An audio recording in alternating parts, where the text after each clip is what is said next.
How's it going, everyone? And welcome to Oh, another episode. Aw. hello. No, we're good. Okay. And welcome to another episode of No Excuses on YouTube.com with your favorite show host, Arstil. Marion. And Will as hell, and for some reason I felt like you were going to open by saying, hey, hey, people. Don't ask me You why. very nearly did. Let's face it. Did I? No, we're here to bring you the latest news and commentary on the video games industry for the week. Not an amusing review of a video game peppered with things that can just barely be allowed to stay up on YouTube. I'm actually surprised Seth hasn't been banned at this point, and I'm forever grateful for that fact. I'm fairly sure he has had his account suspended a few times. I'm pretty sure he has, yeah.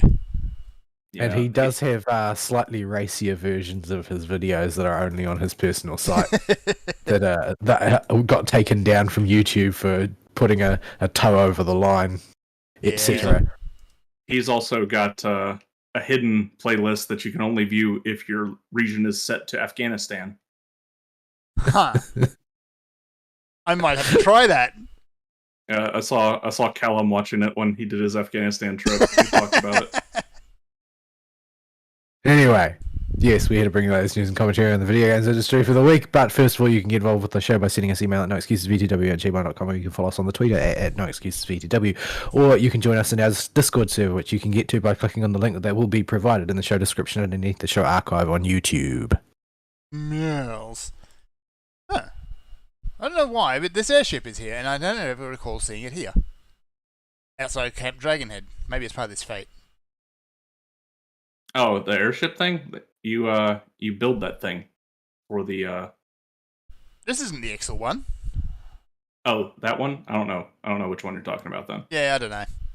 Anywho, so that's where we're at on the stream today. I will be finishing, hopefully, the infernal Ixal quest lines, who are the worst faction and the worst tribal, because they're terrible and horrible and make you do pointless things.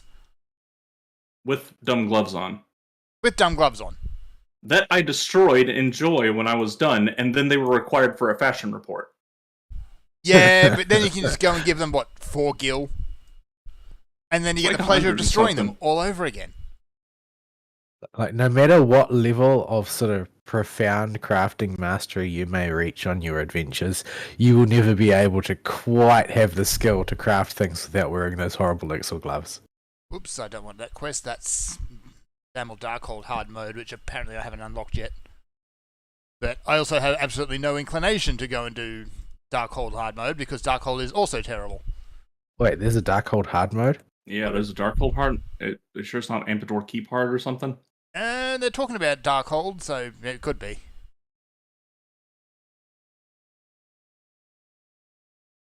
Fine, Tatamaru. So yeah, that's where a good chunk of my mindless grinding for Final Fantasy lately has been going, is just getting the Ixal done and out of the way. They're good for like low-level crafting. Oh, I know why this airship is here. It's because of the quest I'm actually on. It's because of the Ixal quest. Ah. I don't remember anything about their quest line. I've already purged it. It's very old school. Yeah. it's like everything is solved through friendship and so on. Or in it seems to be the case for this last little bit, excessive amounts of shouting at people.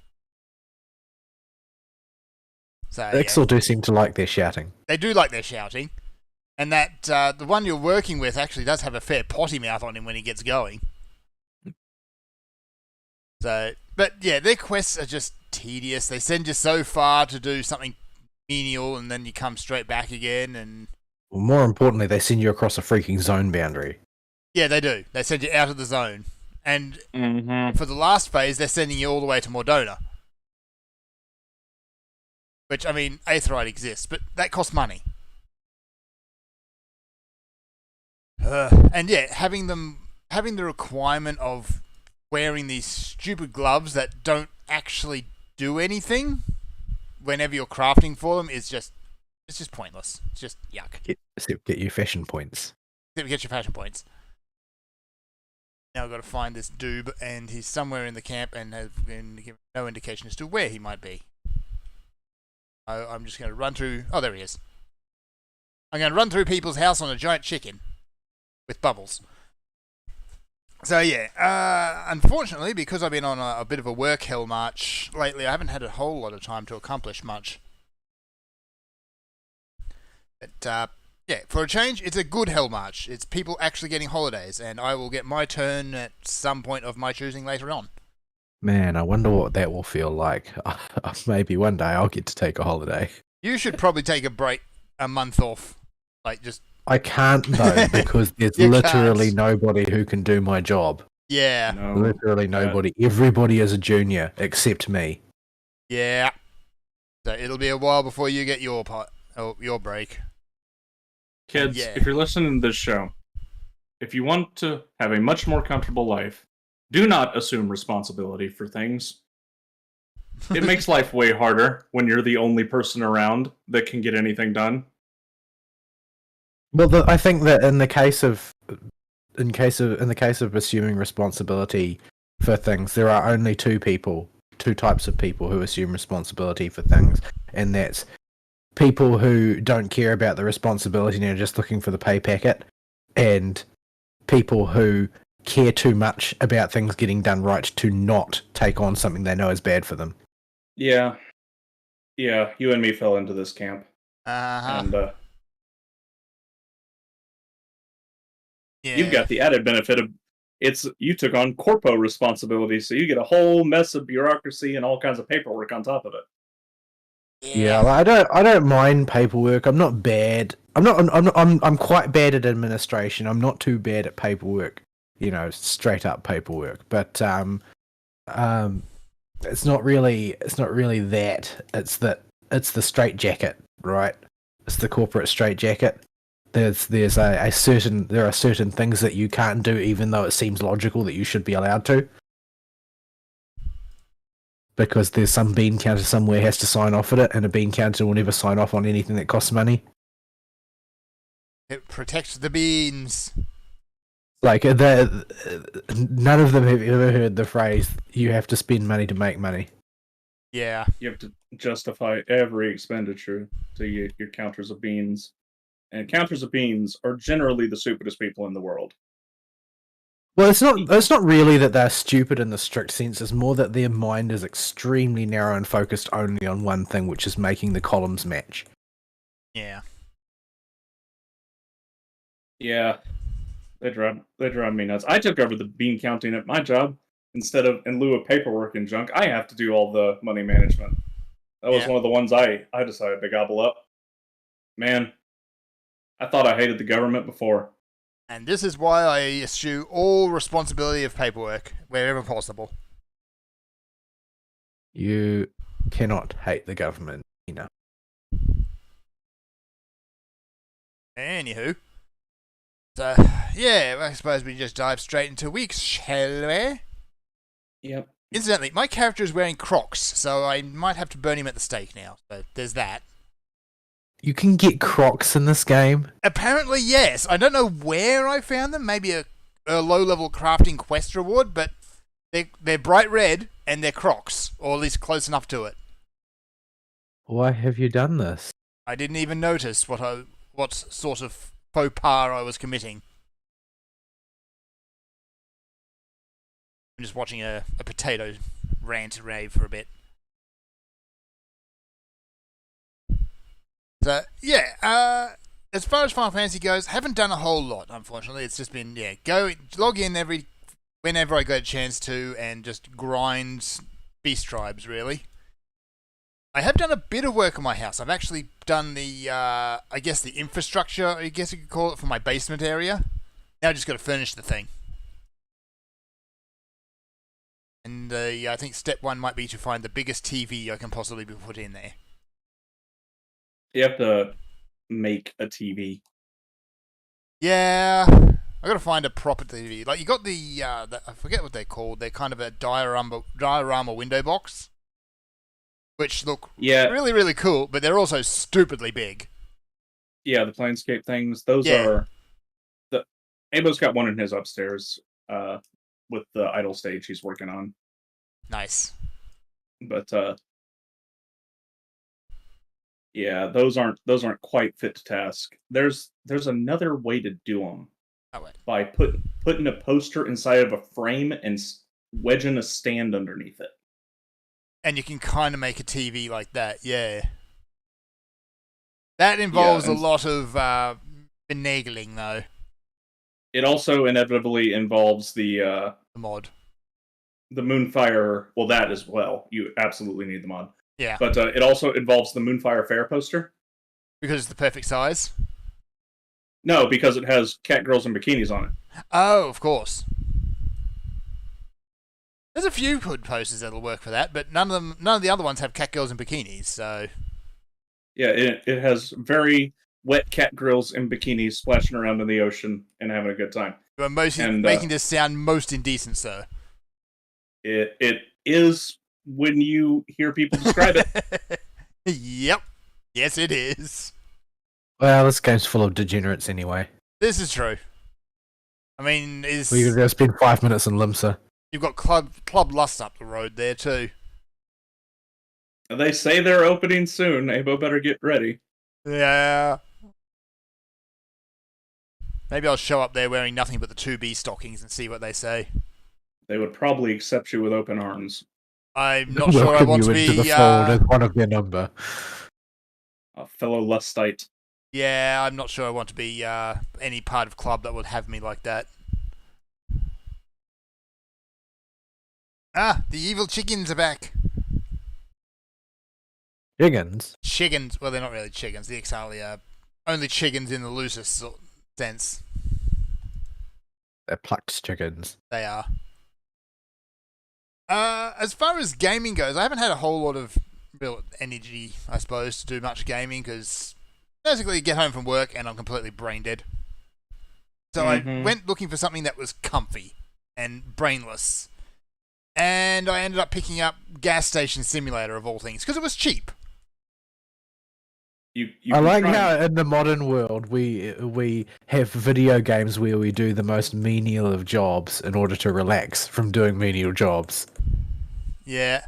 No! These stupid chickens! They have more quests!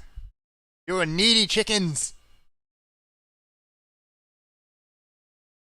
Well, that airship's looking awfully finished. Oh well, I thought I was free of these horrible bird people, and nope. You will never be free. I will never be free. How many ranks of trust do they have anyway? Well, I thought it was 6. As it turns 7? out, it's probably 7 or 8. I know all the new ones have 9. All of the ones after Realm Reborn have 9. Yeah, but they also tend to move the story along at a fairly good pace. You also get more rep per quest in the new ones. Yeah, so the grind isn't excessively long for those. Let's see. Beast Tribes. Let's see. Ixali. Yeah, I think they cap out at... I can just tell you, actually. Reputation. Realm Reborn. I'm capped out at 8, so 7 is the highest, because 8 will get the full rank through the last quest. Yeah, which means I've still got 2 more quests to do.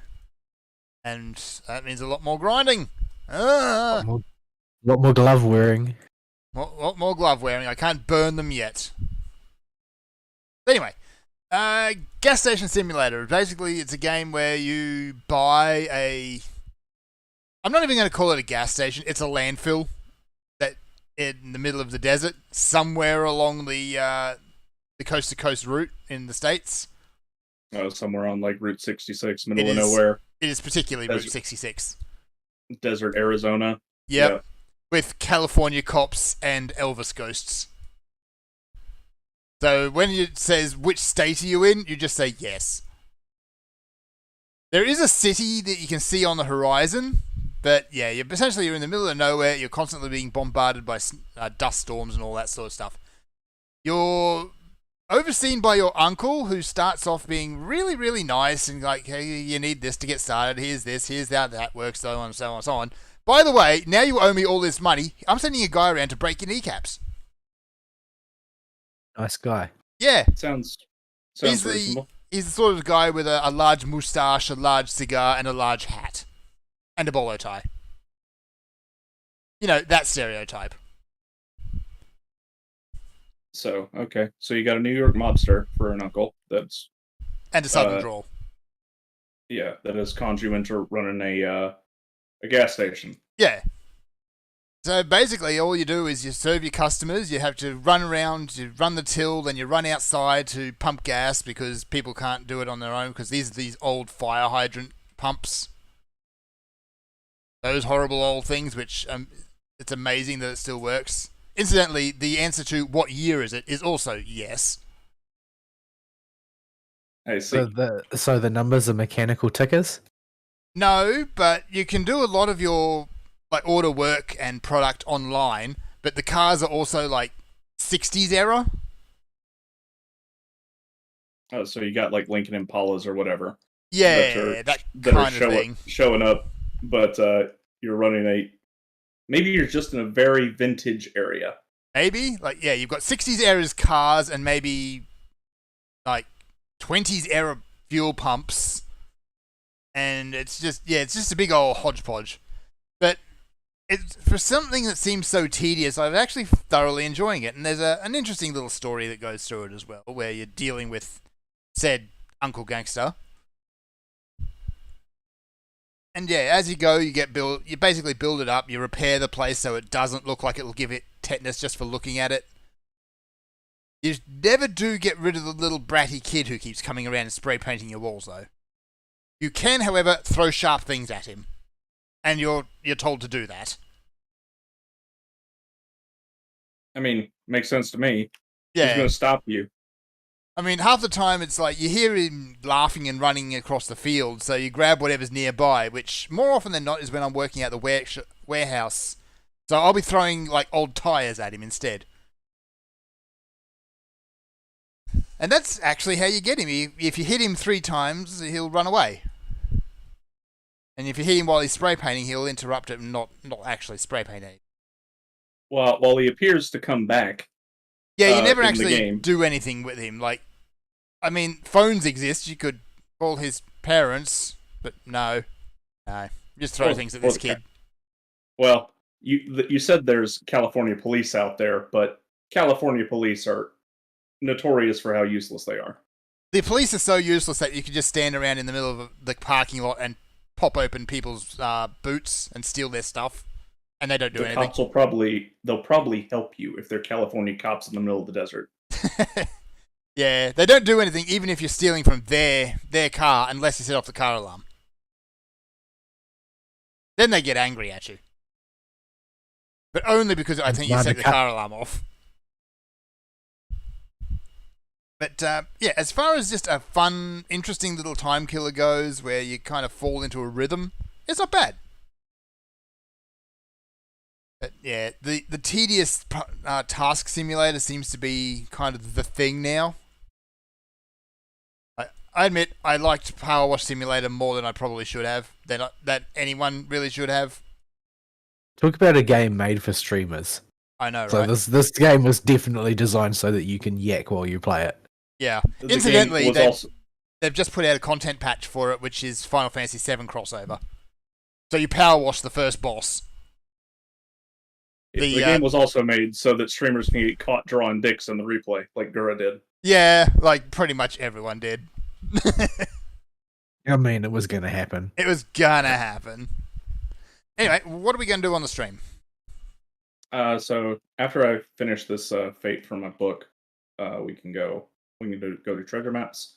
Sure. I've got Kumbaya skins and Orthodox Pro skins. I haven't read which one yet. All right, I'll grab the Kumbaya skins. I need to.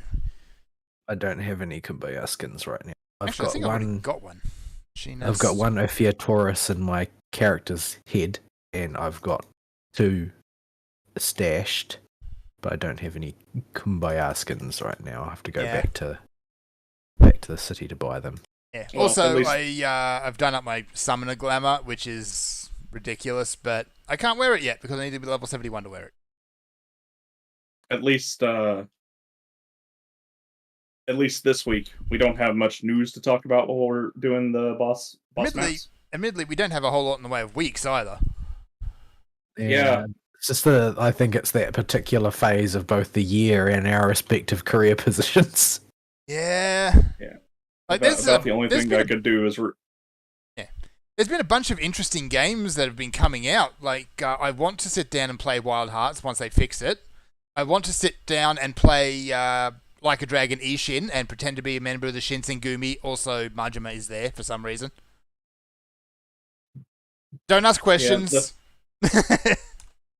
Well, while I could commit to a single-player game right now, it's at a position right now with work where it would eat literally every ounce of my free time if I did.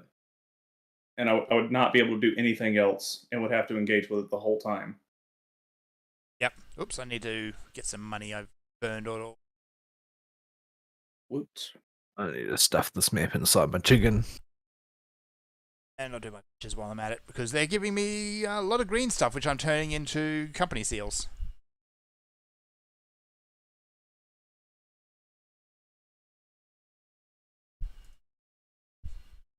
And so just take all of your money. Vol, invite, Fern, invite. Yeah!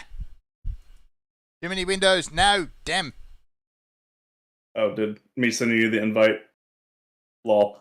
That's Yeah. funny. Because I was You dealing with a almost made me retainer in the time. You almost made me destroy an Atma earlier when you left while I was upgrading my my Atma.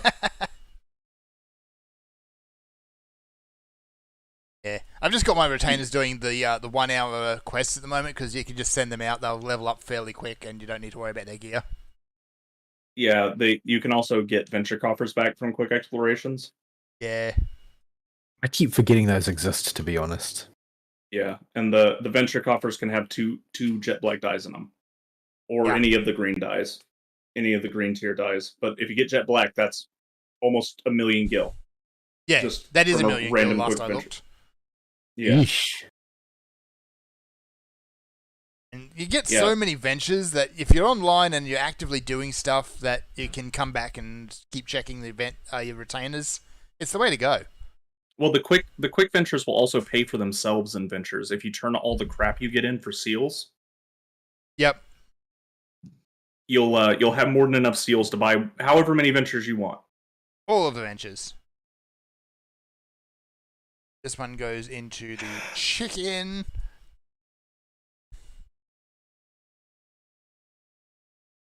This I'm in Elpis. chicken is full of rubbish at the moment. Mainly fishing bait.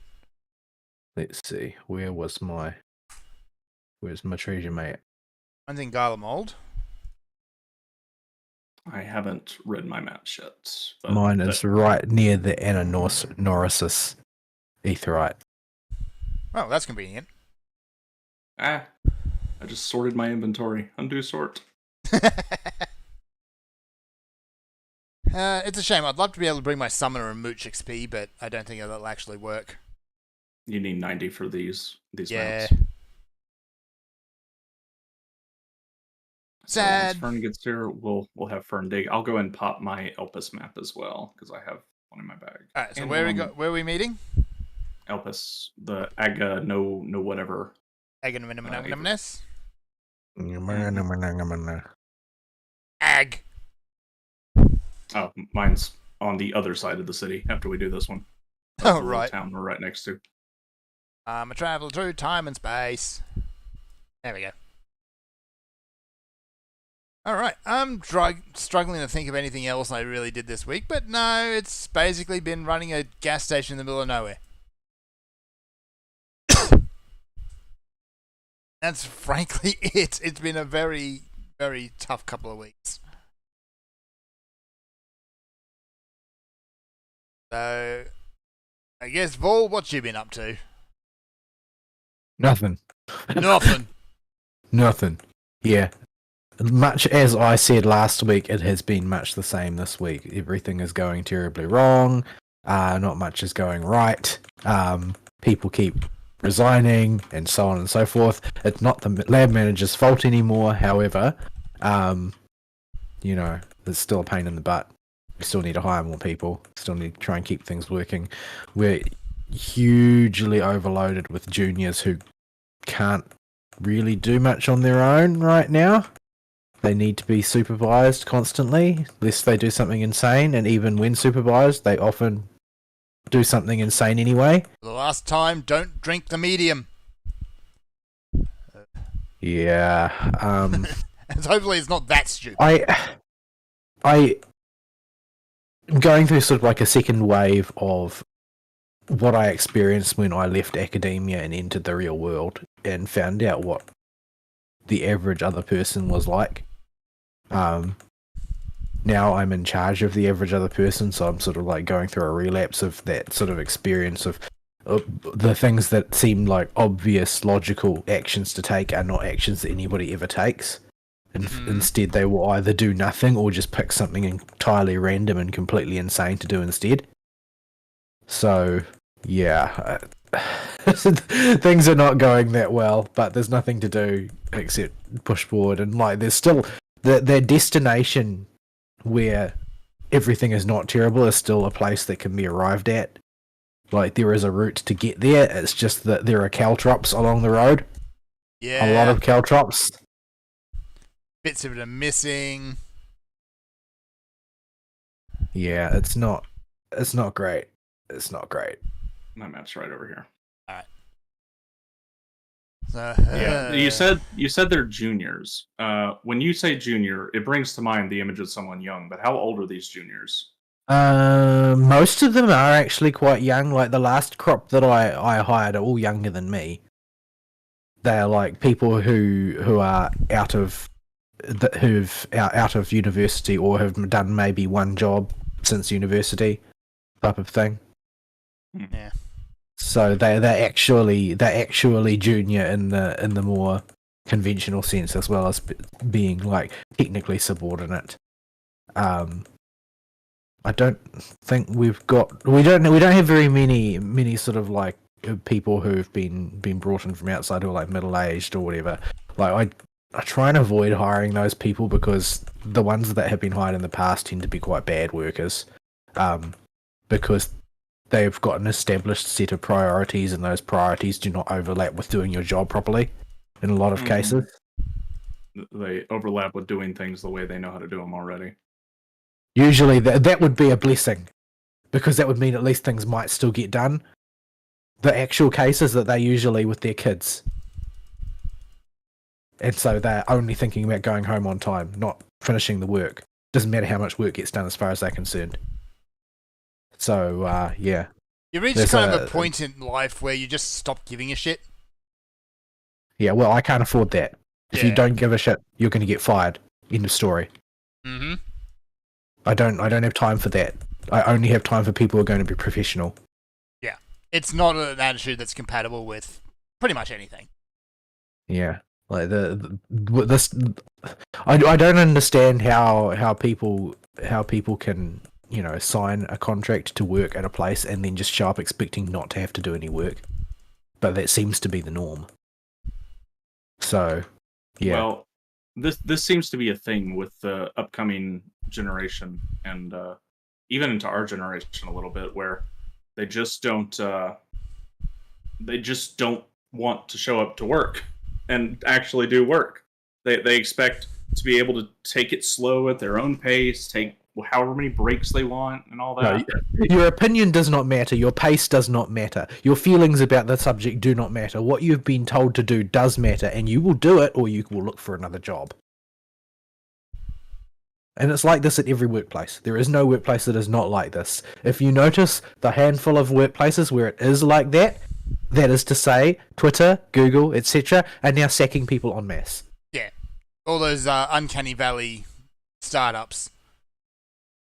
No, I will not call it Silicon Valley. Uncanny Valley is far more accurate. Ooh, Yeah, kitty.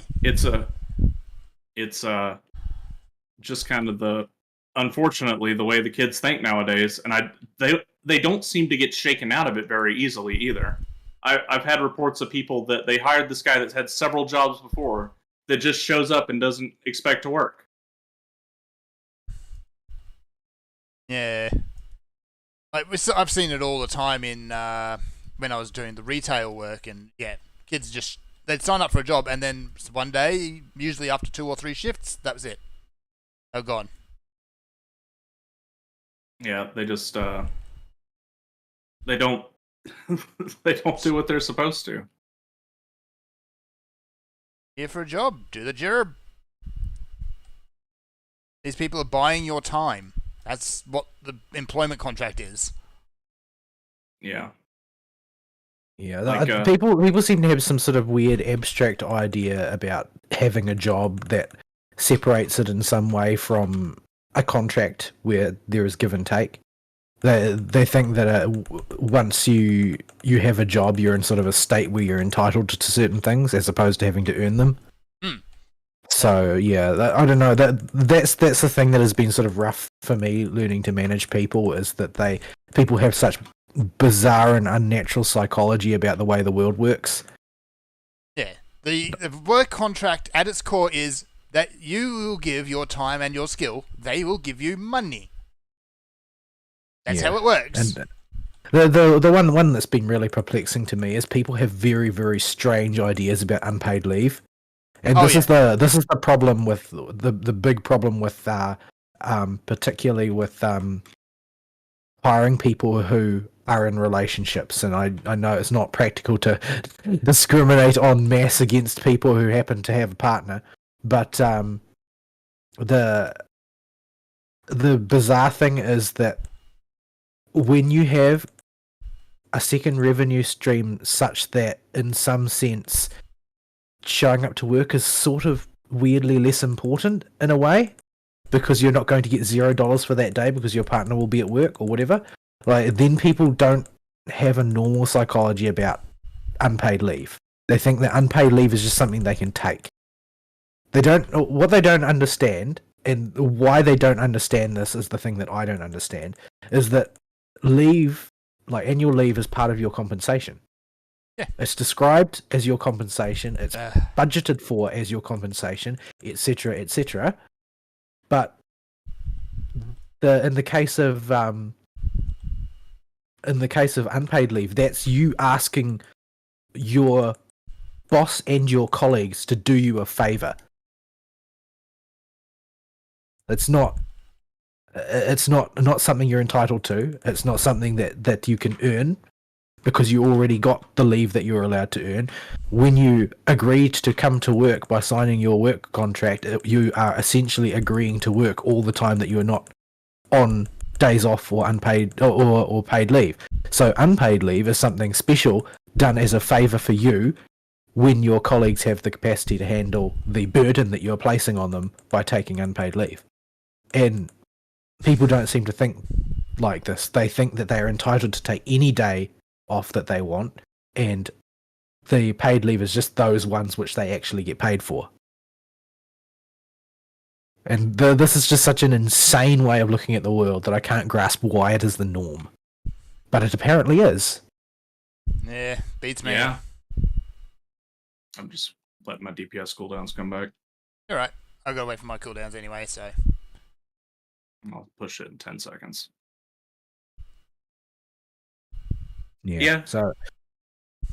yeah, it's basically I'm being entitled to and being introduced to the grand world of entitlement in basically every employee. Like, there are a couple of employees we have who do not feel ridiculously entitled and are, always actively working towards the success of the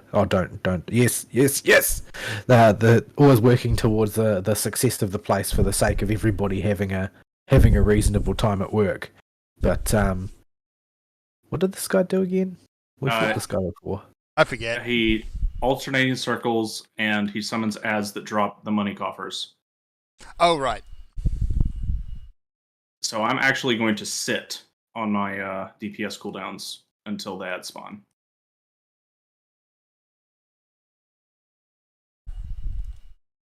Are those pillars? Shooting Shooty things. pillars. And there's shooty type pillars, not explodey type pillars.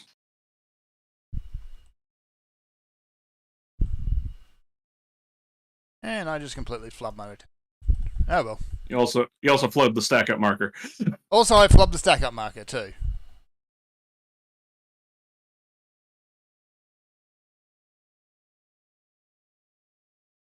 This is what happens when you're not paying attention.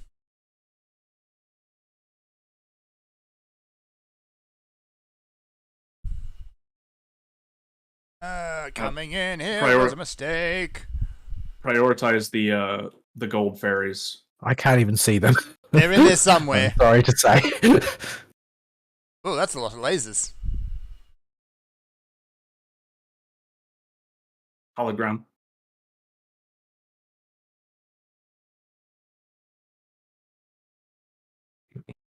Unfortunately, you're moving so much it's kind of hard to keep you in range. Alright, there's a gold fairy. Okay, one of them's dead. Found one. Here's the other one. He's actually way out on his own.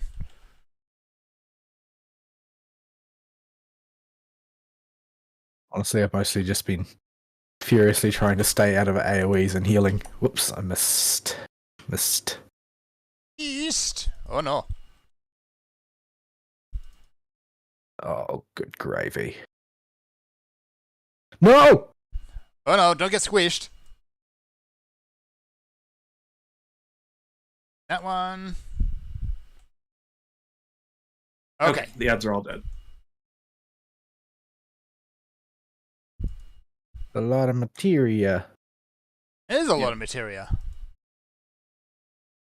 And they're the good ones as well. Oh, no, wait, no. I got quick arm. Why? They're the bad ones. Oh, bad one for you. I got some of them. I'll have to check and see what I got later. I got piety, so I don't want to hear any complaints. Yeah, fair I got call. a quick arm and a savage might, it looks like.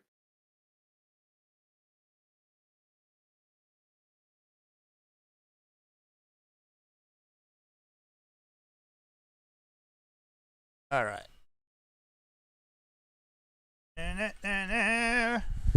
We're creating dead air.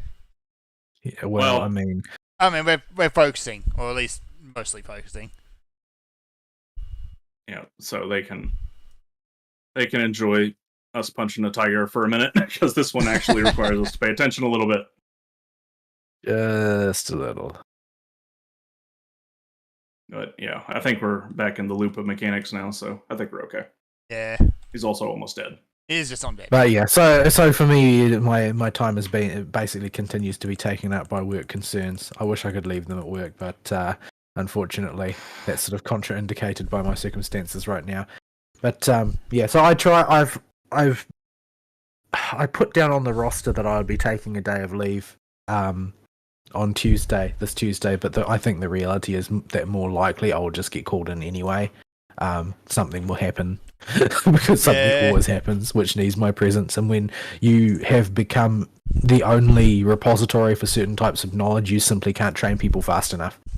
And yeah, so even if I don't get called in, the reality is I'll probably also be working from home anyway, because there are things that I can only get done when I am not visibly in my office and able to be bothered about things. Yeah. Because that's what invariably happens. One more. No! Are we going to get faked out? Yeah, as long as it's not something getting called in for something stupid, like the new kid just licked all the slides. So, well, we do have the new kid type problems, because we've got this one guy who just he just doesn't seem to have any common sense. Ooh, one of them. Like, he's not unintelligent in that, like, he's clearly relatively intelligent, but he just always makes bad decisions. Yep. It's not even like the things that he does are in isolation identifiably stupid. It's just that they're always wrong. Like, he has made every conceivable mistake in the things that he's been trained in, and he's invented new mistakes that I'd not even thought of to make as well. That's and quite impressive, actually. The thing is that he's not dumb. He never makes the exact same mistake twice. Once he learns that it's a mistake, he doesn't do it anymore. But he will make every single other mistake, which is a a slight permutation on that. Yep. Where did Ara Steel go? To the next map. Okay. Okay. Or Oh, just over here. across the way. Yeah, I had Just the couldn't one be in my bothered chick- flying. Oh, Mm. actually, there is something else I did do this week. Oh, Go. Follow you and show you. I got myself a trash can. oh, cool. Did you just use the whatchamacallit? Yeah, I used the Discord to do it. So, Formidable, the first time I did Formidable, I got wrecked because of just where the server thought I was and where I actually was, or where the client thought I was, were completely different things. He has a lot of quirky forced movement mechanics as well. Yeah, but for the most part, if you hug his butt, you're fine. Well, you can't leave melee range of him for most of the fight, otherwise you get insta-killed or death gripped. Yeah, or both, actually, usually.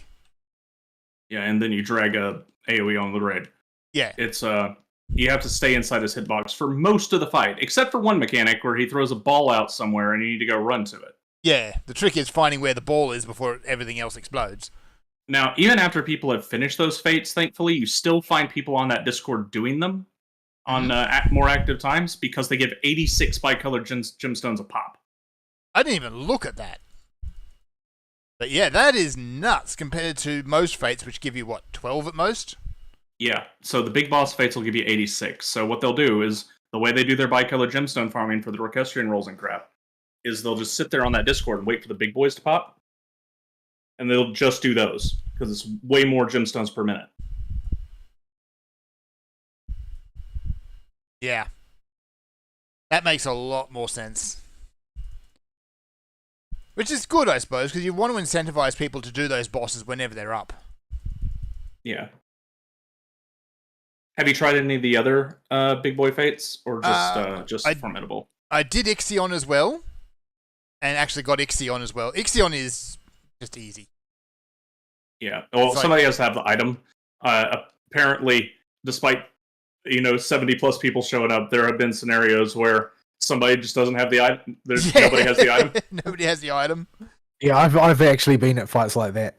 I've been at fights like that where everybody shows up and there's like, well, we can't hurt it, can we? At all. Yep.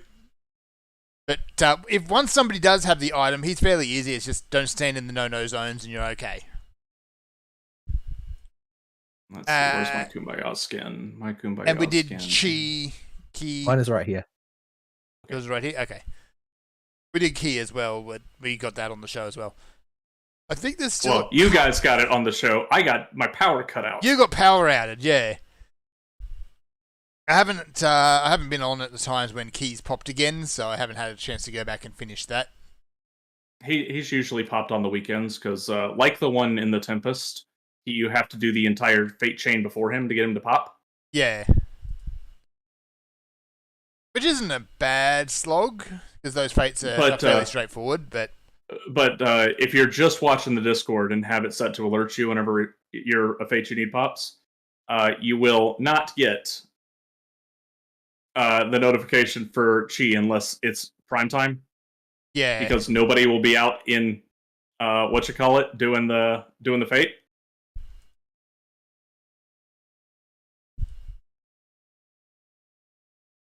Why can't I attack?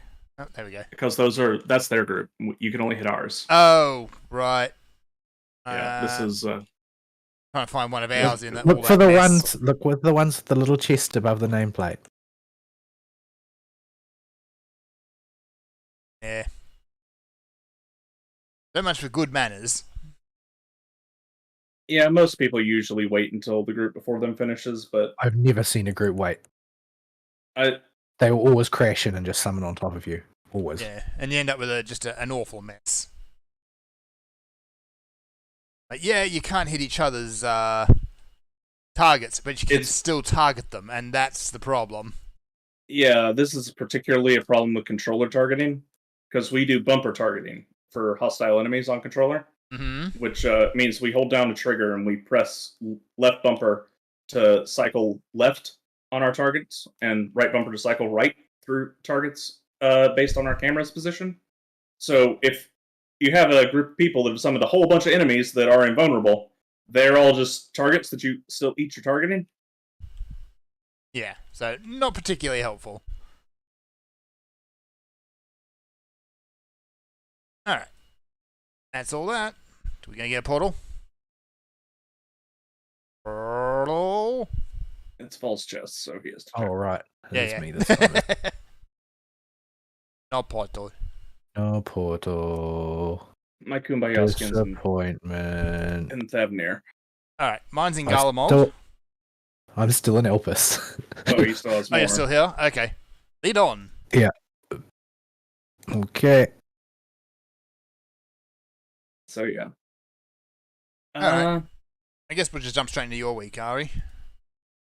Yeah, there ain't a whole lot to talk about in my week. It's been very, very busy at work this week. It's looking like Monday's going to be really bad too.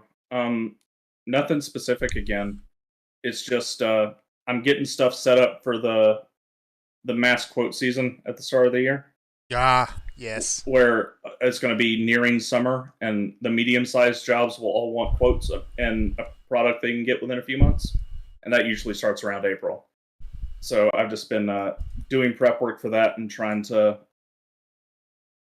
make sure everything's hunky-dory and ready to go for that. And trying to just keep my inbox as clean as possible, which means everybody has to get responded to before I leave, and that means I'm there till 7 Sundays. Yuck. Because I don't have subordinates to push things off to. I could push them off to the opossum, but Well, if you don't mind about the outcome, then I guess. yeah. And I am not the best person for communicating with customers in the world. In fact, I'm pretty mediocre at it, but I'm not the opossum. You're also in a trade industry, so no one's expecting good customer service. Yeah. Furthermore, we're in an industry that's in the trades where you have to call us to get a quote on a product. None of the pump companies, unless you want something that's just terrible, will sell you a pump or a basin or anything just out of the catalog for the price it's listed as. I would. You have got to call somebody like me and get a price and have me spec the system. Do you get my experience with customers is that if you give them like a freaking 30% discount, they will still complain and give you a low rating because it wasn't a 50% discount. Yes. We don't have that type of problem with our customers because the customers that we interact with are, as long as we go out of our way to make sure they've got everything across the entirety of the job, they're used to paying. They're used to getting ripped off. Even the government-funded ones whinge about not getting enough of a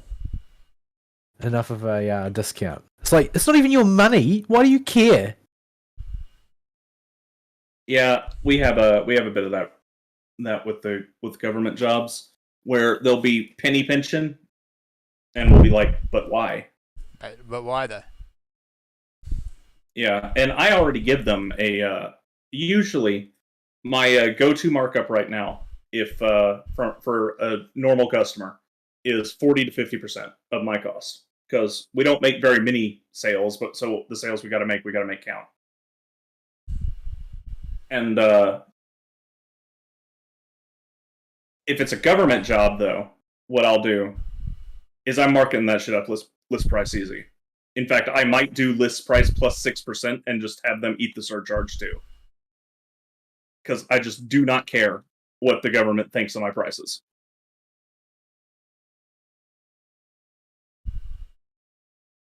This is almost certainly going to go one side than the other.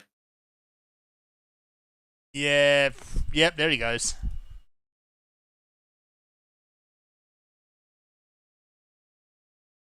This is a new one. I don't think we've seen this one before. No, but if he's like every other crocodile, he has the double hammer. He might have the double hammer with a twist. A literal twist. Does he have a tail thing? Oh, we got one of the gold boys that drops a materia thing. And then there's a And there- bunch of regular crockies. And then there's Crockies. crocodiles. Okay, so he's going to rotate his body. So be How behind much? him.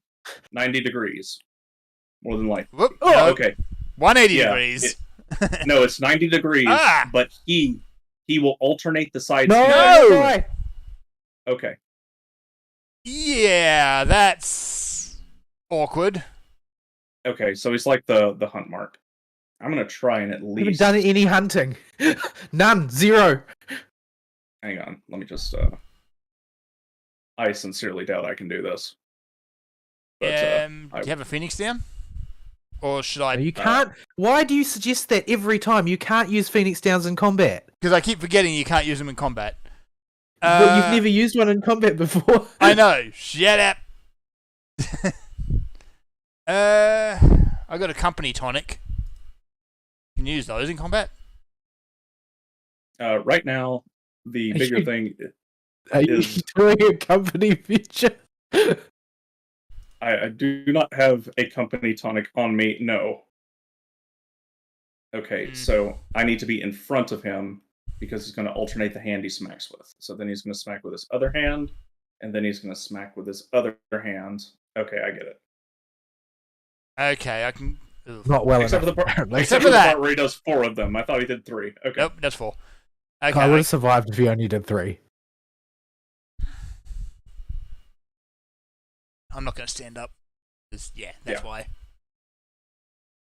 So yeah, that was awkward.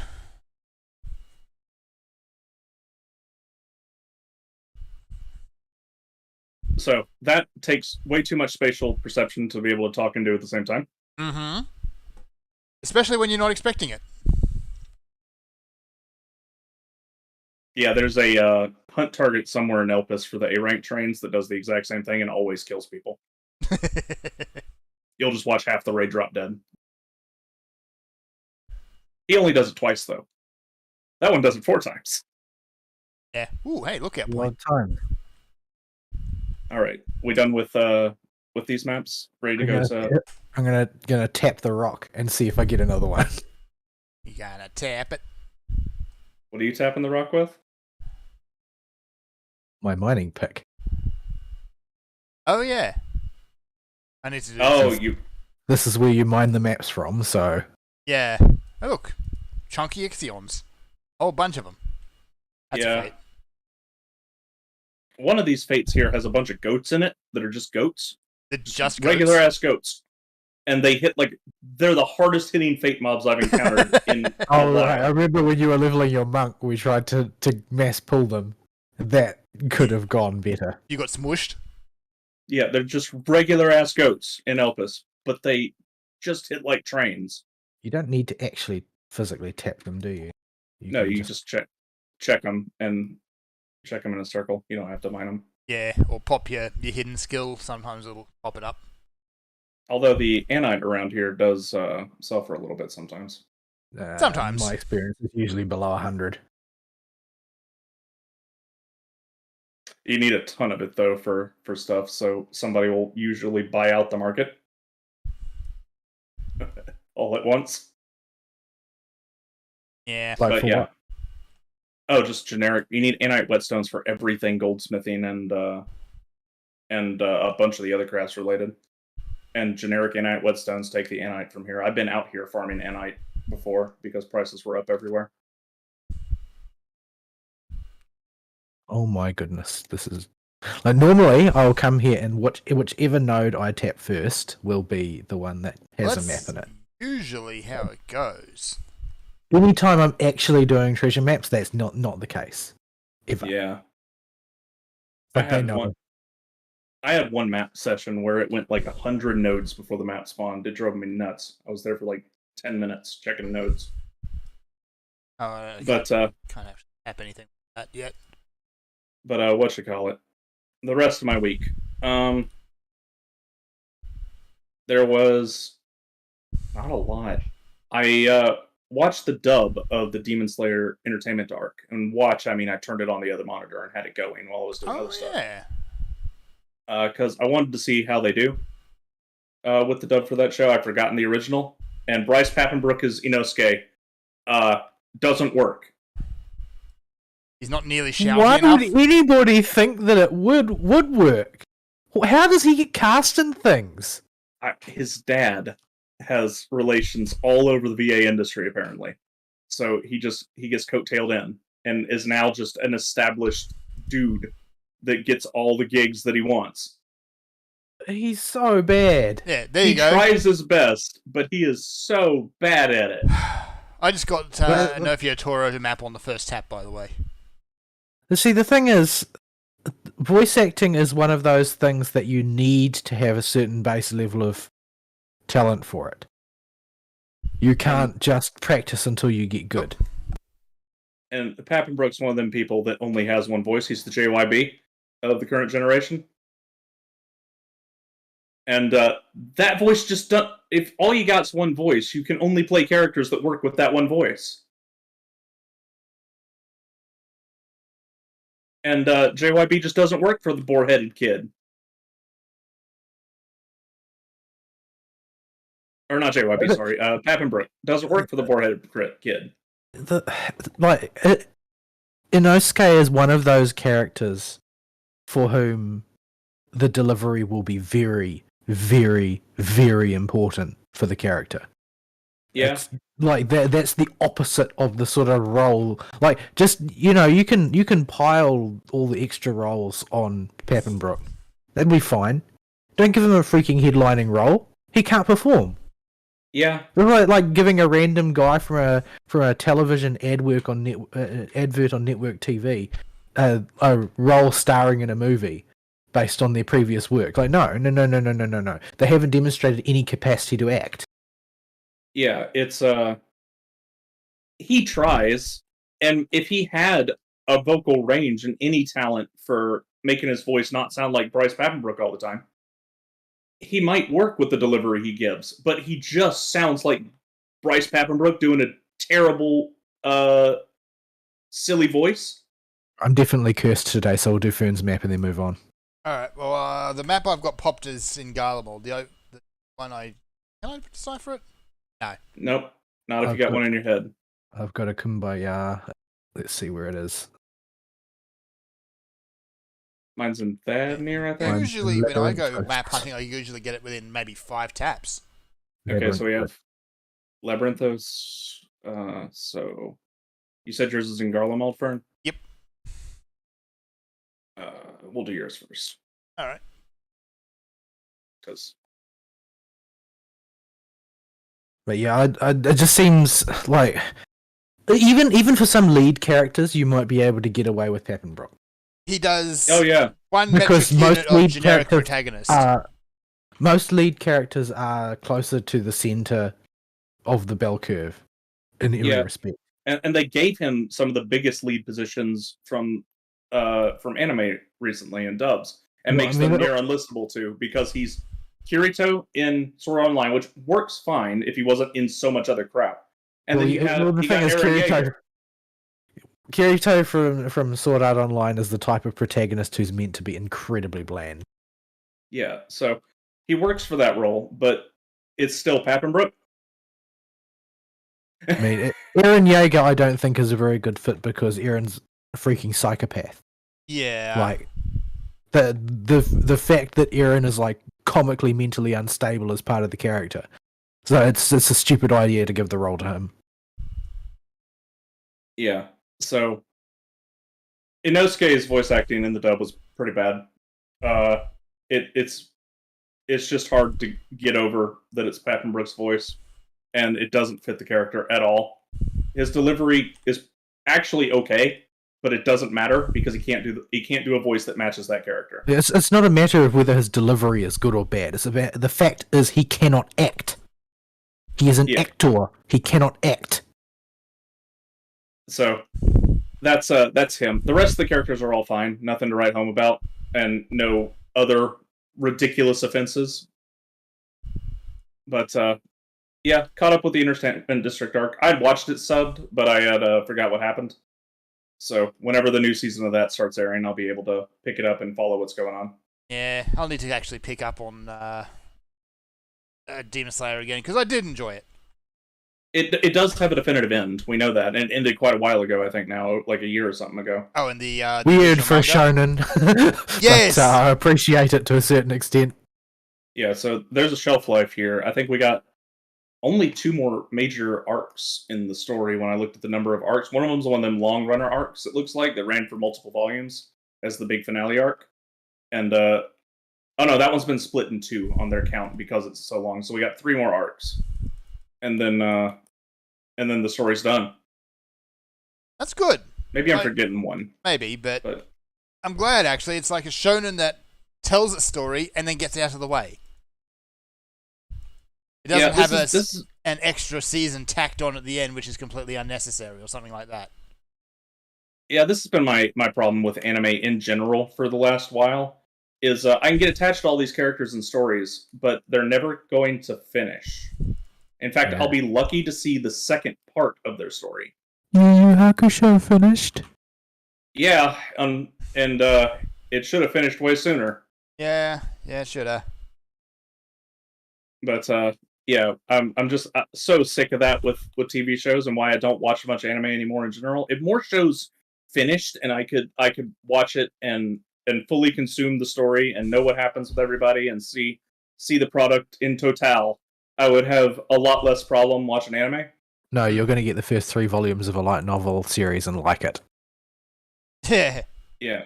They're not even the good bit of the light novel. It's the boring, terrible bits they have out front. Yeah. So, actually, there is one anime I've been checking on, which has been Revenger. Ooh, that's horrific. It's because it's horrific. Revenger it's not a shonen, it's actually I think it's more of a drama. Oh, you mean Tokyo Revengers? No. Though I believe it is written by the same people. And also the Ura Butcher. So it's about a Ronin who, he is a Ronin at the end. He's a samurai at the start. He follows his lord's orders completely mindlessly, and that turns out his orders were to kill his fiance's parents. So that goes about as well as you might expect. So he falls in line with a group of misfits and weirdos at an odd jobs company led by a guy with silver hair and a blue kimono. And wait a minute.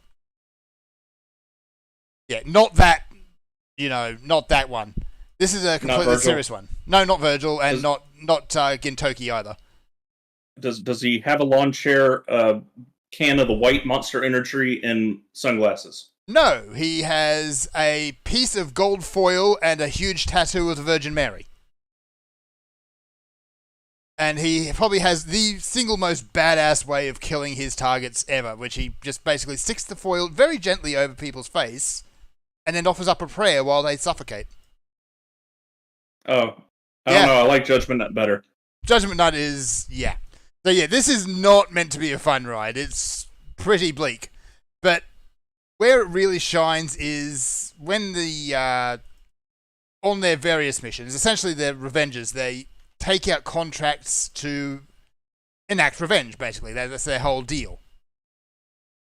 And it's usually for actually good reasons, and they're taking out genuinely awful people. It's kind of also condoned by the Catholic Church in this setting because they decided to take a very hands-on way of dealing with awful people.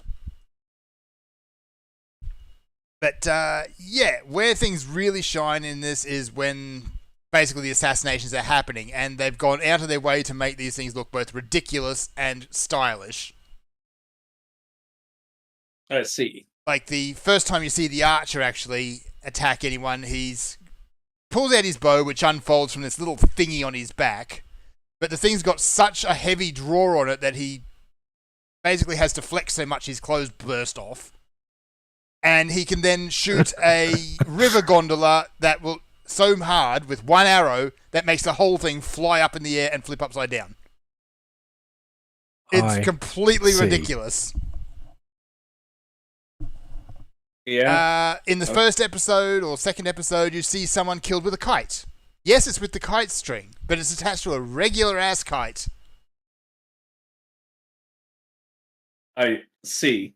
it is completely ridiculous and over the top, which is kind of at odds with the actually fairly serious tone of the story, which is about the fallen samurai basically looking to atone for his crimes.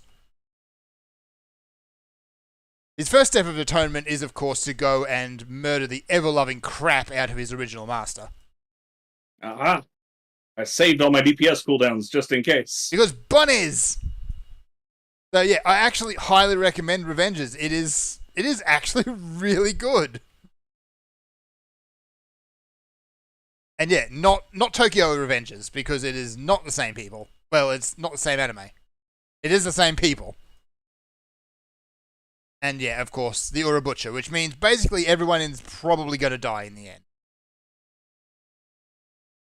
I'll take 20,000 gil. I won't say no to that. Thank you very much. And a whole bunch of miscellaneous clusters. I didn't get any. There we go. Cages are empty. Button! Wait, I clicked on it. I got crystals. Alkahest.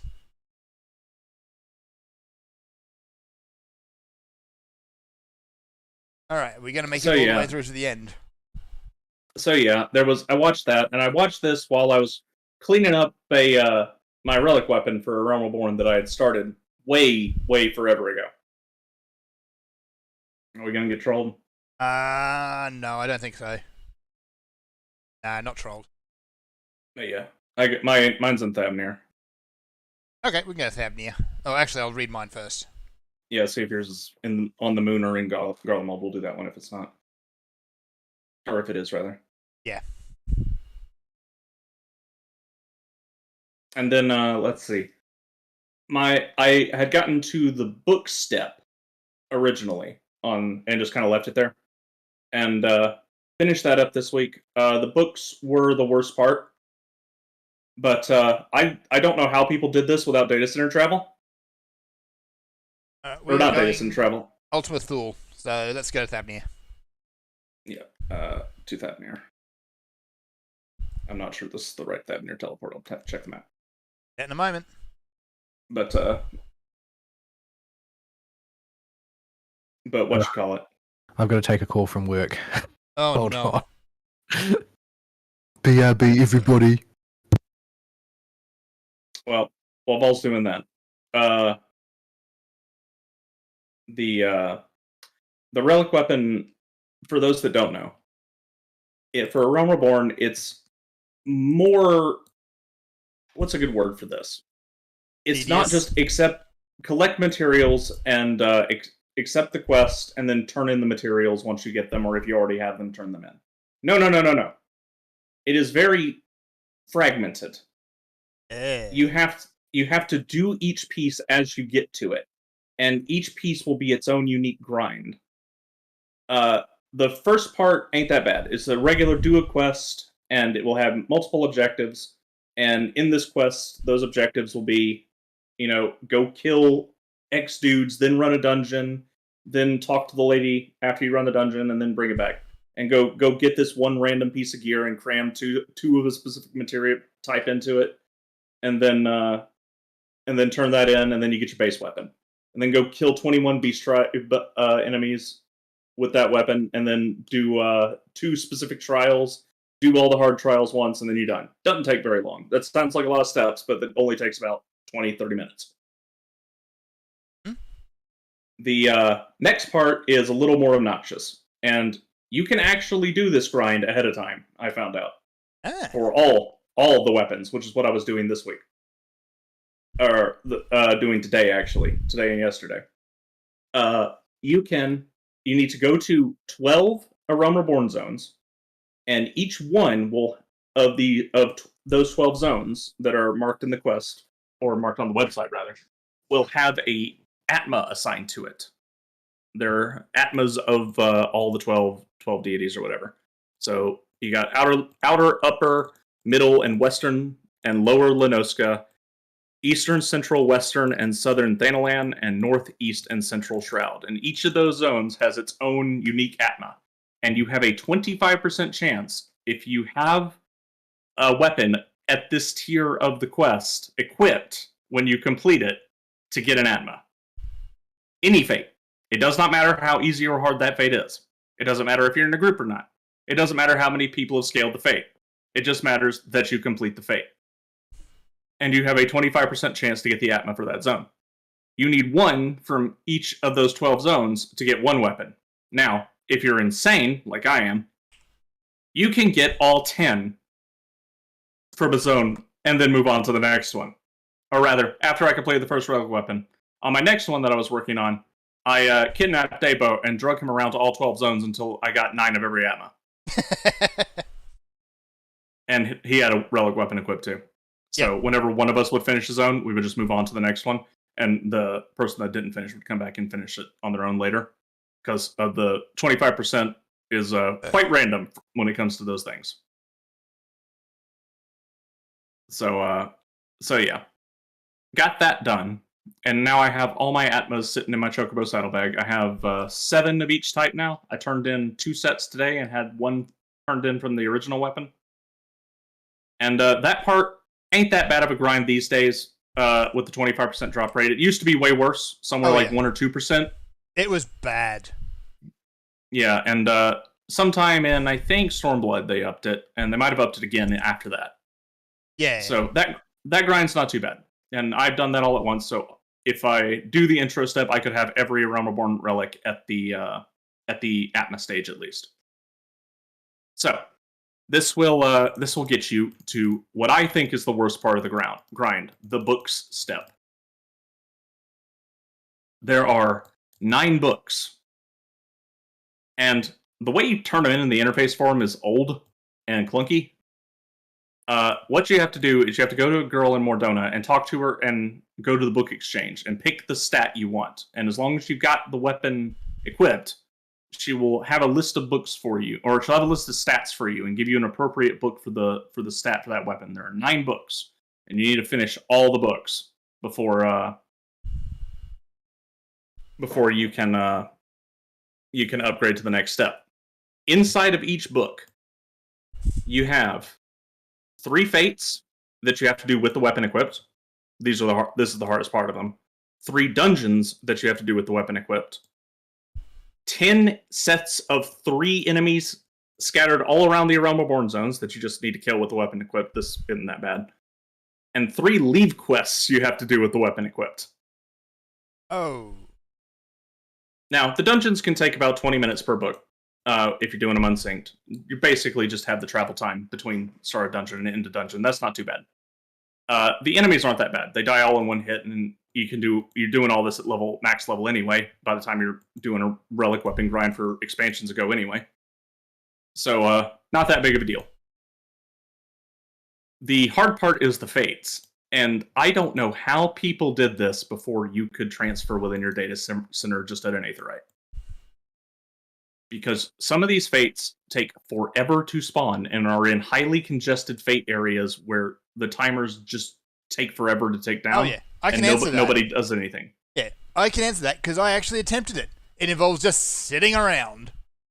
Yeah. You might, if you get into a link shell with various people, you can have them like one person in one zone and so on, and that's about the best you can do to coordinate. At least back in those days. Yeah, nowadays it's much simpler. Now that we've cracked the formula for spawning fates, we know about the fate limit and the timers on each individual fate. It's much easier to tell when a fate's about to pop. We know what fates are on cycles where, and it's pretty intuitive once you know that fate cycles exist.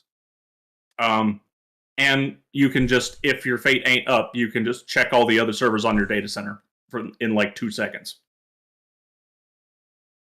Yeah. And you'll get it done. So, not too bad, but the most obnoxious part. The problem is you have to do 9 of these books per weapon, and you can only do them one at a time. And what's even worse, for me so far anyway, has been they cost 100 poetics each. So if you're on a roll with the books, and you've been data server hopping to do the fates and zipping through the dungeons, you're going to run out of poetics. It's in the middle of it, because you cannot spend the poetics ahead of time. you have to spend them as you get to the books, which means you have to stop, open the Centurio Hunt Discord, go do a hunt train or something. Also, Vol's here. He's gooping around me. Oh, you're gooping? Okay. I Yeah, wandered I off to sorted do the out the elephant issue. dailies. Yeah, there was just a thing that at work. There was a customer had an incident, and so they had to send a lot of samples on short notice. But that means that there's an unusual amount of work that needs to be done today. But there are ways to curtail doing unnecessary work. But the guy on reading just needed some advice as to what things he has to do and what things he doesn't. I see. Aha. Righto. Alright, So I'm just over here. I was explaining the journey of getting my Realm of Born relic. Ugh. I hate the book stage. If the book stage wasn't there, I probably would have done all of them by now. Yeah. But the book stage is something else. I was just telling them, thankfully today, it is a lot easier because with the Fate step specifically, you can just hop around servers in your data center until you find the Fate you need. Yep. And that is a godsend. Well, usually I just wait on them and I play FGO in the meantime. Yeah. So That's another way of doing it. So finish that up because that's the part I was stuck at before this week as well. Because holy crap, doing those books is obnoxious. I did all the books for my axe, and I did about 30% of the books for my katana, and then I ran out of steam. Yeah. So that's that part of the grind is the books, and yeah, just having to do them one at a time, and having to do them back to back to progress the weapon. It really grinds you down. No pun intended. Yeah. And then that part, once that part's over, you're pretty much home free for the rest of it. If you The other thing which I found frustrating back in the day, I don't know if it's still like this now, was that it was oftentimes you had to wait upwards of 2 to 3 hours for a queue for Chimera. Oh yeah, you can just do it on Sync now. Oh right, there was no unsync back when I was doing it. That wasn't a thing. That wasn't a thing. Yeah, you can just go sneeze on it now. No portal. Do I have another Kumbaya skin laying around? Have a look. I do. So I'll decipher this real quick. I'm in Labyrinthos. So to Labyrinthos we go. Labyrinth? Vol- Nice. Vol, where's yours in Labyrinthos? Do you know? Jump. Let's see. That's relatively distinctive. It's slightly southeast of Charlian Hamlet. Okay, mine's near Aporia, which is where I just took us, so we can go knock mine out and then go over to Charlene Hamlet. Well, it's kind of in the middle between the two, actually, but That kind of works. but yeah. So that's that step. The next step is the materia step. You have to go get a whole bunch of whatever materia you want. If you're just doing this for glam, it doesn't matter. I put stats I wanted in my paladin one, and all the other ones are just probably getting piety. Piety. Because I'm just doing those for the glam. Piety. So Much pie. so yeah. You have to get a sphere scroll that you purchase with what? It's literally right. Maybe it's more over here. Yeah, it makes more sense to be over here. Yeah, There it is. On my screen, you're not moving. You're Uh-oh. just standing in place doing whatever it is that you're doing. Oh, I'm attacking a big tree monster. I know. I can see the tree monster sitting here attacking the space where you would be. But you, on my screen, are standing way over to the side. That's very odd. Hopefully that fixes when we reload. Maybe it had to do with yeah, it could have something weird must have happened with the dig animation. But yeah. So materia step, not that bad. It's entirely as expensive as you want to make it to be, because some materia is way cheaper than others. And you don't have to put optimal stats in these things. It'll make your grinding go a little bit better if you do, but not by much. So in general, just put what you can afford in there and turn this step in to finish it. Fair enough. And you'll need a ton of materia grade 1, 2, 3, and 4. And this step you also need Alexandrite for. And I think you need 72 Alexandrite at minimum, assuming none of the materia infusion fails. And it can fail, and the chance to fail increases the further along in a specific stat and grade of that stat materia you cram in. So I had a bunch of Alexandrite already gotten ahead of time for my paladin weapon. Because I did blue mage crap, and you get allied seals if you do blue mage crap every week. And I would do them for the big poetic dump they give you. They give you like over 500 poetics or something every week. So I was just getting allied seals and had nothing to dump those allied seals on. So I just had the Alexandrite laying around, so that wasn't a big deal. Is that the only place to get it? You can do maps as well. Oh, Yeah, you can do special treasure maps you buy with poetics. I think there's a daily to get one as well from doing something. Yeah, it's like a roulette or something. I can't remember exactly. Yep. So Devol's map. Yeah, I So I posted did that. a screenshot. I posted. Oh, yeah, you've moved now. But I posted a screenshot showing you what the fight looked like. I see. You're just standing over there, waving your sword in the air. I see. Most unhelpful. Ah, my Yes. minions return. So yeah, then the next step, I made a chart for those, is the light grind. This part is supposed to be really bad, but I got lucky. Arm Veil's the fastest per minute, and so if you can get through there, you can get it done fairly quickly. I don't remember the exact time it took me. It's not the speed that's the problem. Anybody can do it quickly in Aram Vale. The problem is the mental damage you will take from spending all that time doing Aram Vale over and over again. Yeah. Yeah. So I got lucky, and it was on the rotation for the bonus light when I did it. So I was able to zip through the light grind, the big mega light grind. So that was done in like 12 runs of Arm Veil or something like that. Yeah, we got a tree friend. Oh, tree friend. Why do you keep making friends with trees? Oh, Fern made the friend. It was chasing him. Eh. But yeah, that was that step. Not a big deal at all. The next part is another bugbear that I did all at once for every relic weapon at the same time, because I didn't want to have to come back and refigure out what this crap was again. And that was the crafting / dungeon grind step. You can't do the dungeon grind step ahead of time, but you can do the crafting grind. And I did that 10 times. I crafted 10 of each item ahead of time, so I do not have to worry about going and buying the special items to desynth or spending a gorillion gil on these crafted items on the I had auction house. such bad luck with the desynth. Such bad luck, like staggeringly out of curve bad luck. Yeah, I had to. I was just spamming desynths for like an hour straight. Yuck.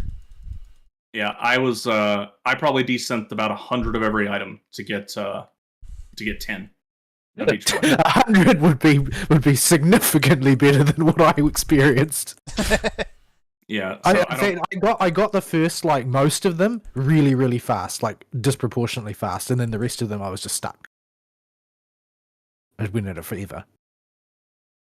So yeah, I crafted 10 of each type of item. They're now sitting in my chocobo saddlebag along with my pile of Atmas, ready to turn in whenever I do the weapons. So that part can be done ahead of time. Except for the dungeon grind part, because you have to complete 4 quests that say, each one says, go get me one of a item that costs 200 poetics, one of an item that costs 20,000 serpent seals. You can do that part of the grind ahead of time as well. I'm working on that part. And you can and go get me somewhere between 4 and 6 dungeon items, and go get me 2 of this high quality crafted item. And you have to do 4 of these quests, 4 different quests, to get the things you need to upgrade your weapon again. So that's not too bad. But yeah, them desynthing. As soon as I realized what we were in for with this, I'm like, nope, we're doing this all at once because I'm gonna forget everything. So I spent like a whole evening working on just the crafting portion of that. And then light grind number 2. I lucked out again on this one. Titan Extreme was the bonus light. Oh. And the way, yeah, so the way this one works, you need to get 12 sets of 40 light grinded out. And if you get the bonus light in an extreme trial, you complete the grind portion of that step instantly. So what I did when I had Titan Extreme up was I went and quickly did a hunt train to get enough poetics to be able to do it, because it costs 50 poetics for all 12 steps. And then I just spammed Titan Extreme 12 times in a row, back to back to back, and that finished the second grind step. And then you're done. That's pretty much all that they wrote for A Realm Reborn relics in terms of what you got to do. Admittedly, it's a lot more straightforward than the later ones. Well, it is and it isn't.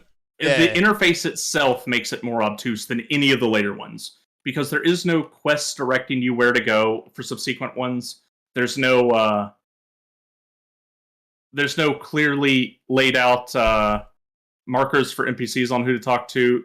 The stuff isn't contained all on just Geralt or whatever his name is. Jay, I forget his actual name. Yeah. The Atma boy. He's only there for Heavenswood anyways, isn't he? No, Jay's there in the Shroud for the Realm Reborn relic. Oh, okay. I didn't even notice him. Yeah, but you got stuff split between Geralt and Jay. You got stuff in Mordona you got to go do all over the place. It's just not very contained and very hard to figure out what you've actually done if you're not keeping track of it. Right. And it won't be like one person in Mordona either. It'll be like 3. No, as soon as you get to this the part with the crafted items, fall at your chest. Oh boy. Oh no. Nothing there's nothing great. Valuable, it's just the money. Oh, what do they go up to again? 10. Yeah. No, do they have 10? 9. 9.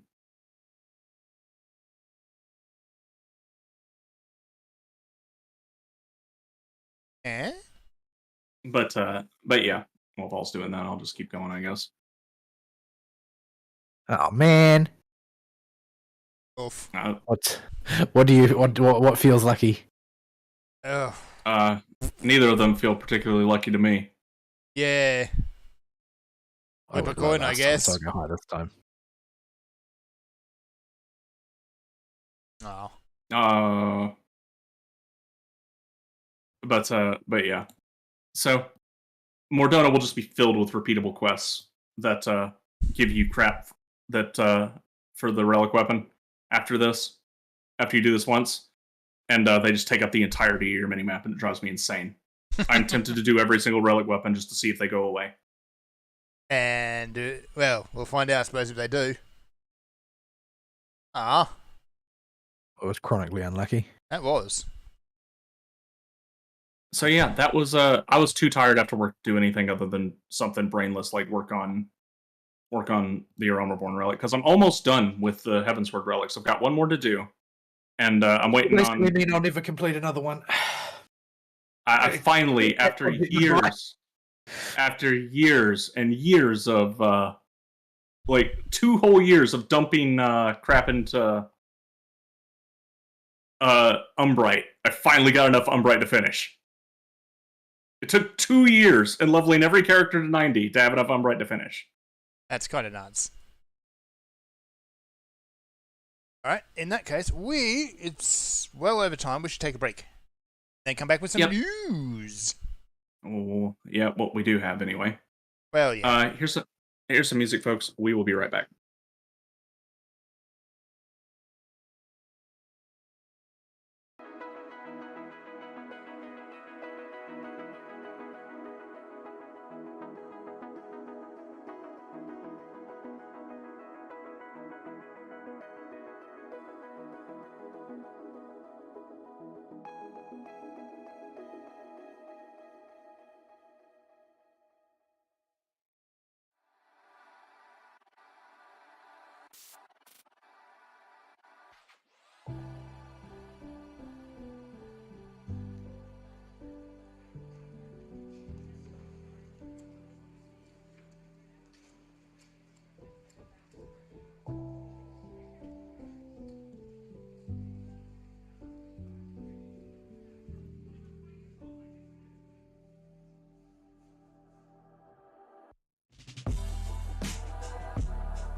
And we're back, and I have crackers in my mouth.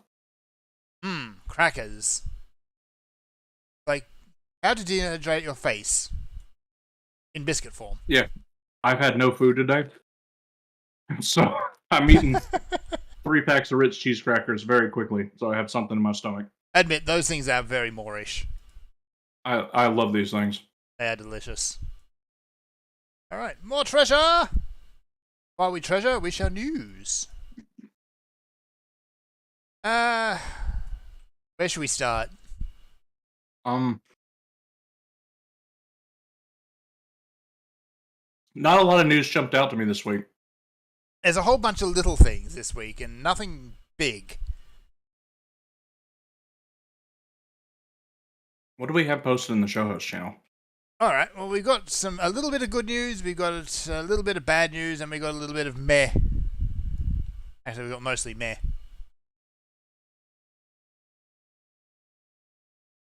Once I'm not trying to keep aggro on a bunch of mobs, so I'll check. Let's start with the obvious one first, I think, actually, and that is, let's talk about Forspoken.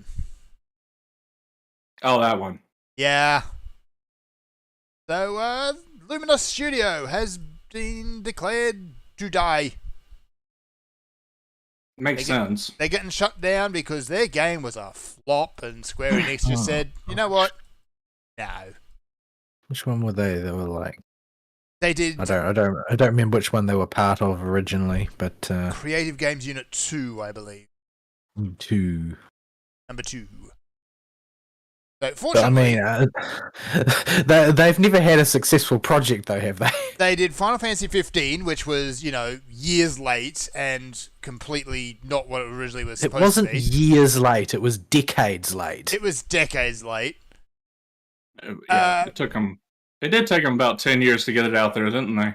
Yeah, because it was originally it was Final Fantasy 13 Versus, which was frankly a project that was honestly doomed to fail right from the get-go, but still.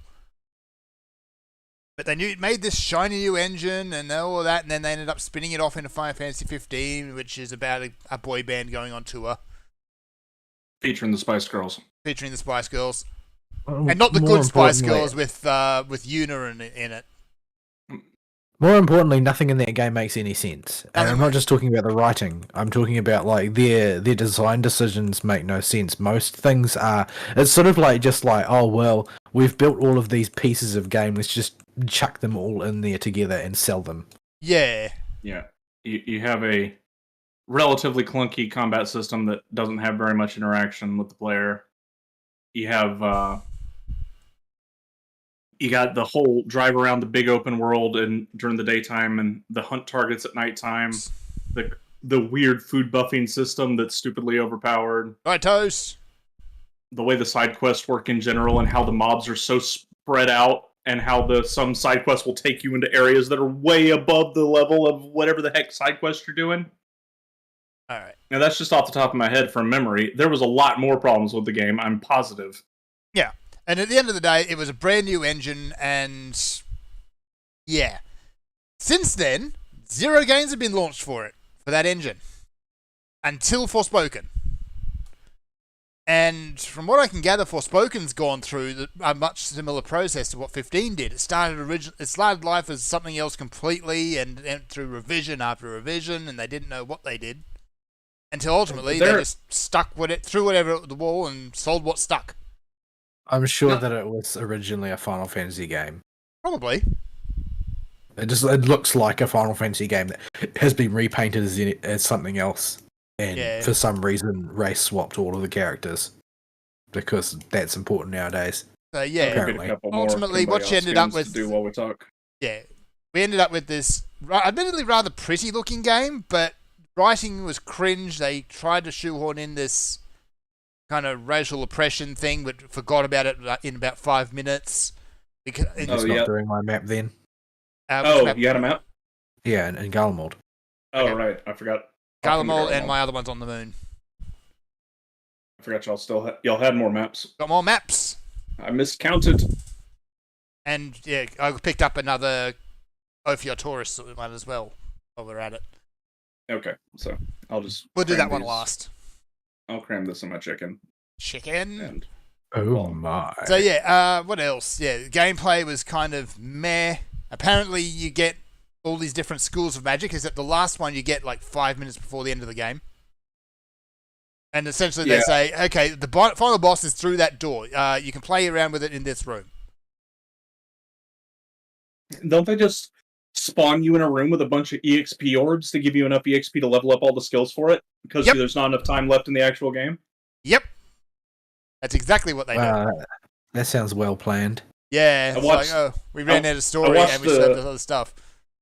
I watched a quick, it wasn't a very long video, but it was a what went wrong with Forspoken, and they went into great detail about that room, where you get the last magic tree of the wind magic or whatever, and they just dump you in a room full of EXP orbs so you can actually level it up. Ultimately, you probably spend about half an hour in this room just to level it up and learn how it all works, just in time for the final boss. It Yeah, is I'm on my way ridiculously bad. That's, yeah, not to mention the completely unlikable main characters and just terribly thought out main story arc. Yeah, the game was just dreadful right from the get-go. Before I forget, free company, actions, reduced rates to execute, because ours just expired. Ah, excellent. So yeah, There we go. so it's not really surprising when the studio behind that mess gets shuttered. Yeah, I think it's surprising that they punished the right person. It is Because actually. I mean, if you remember the bad old days, like EA would just fight everybody.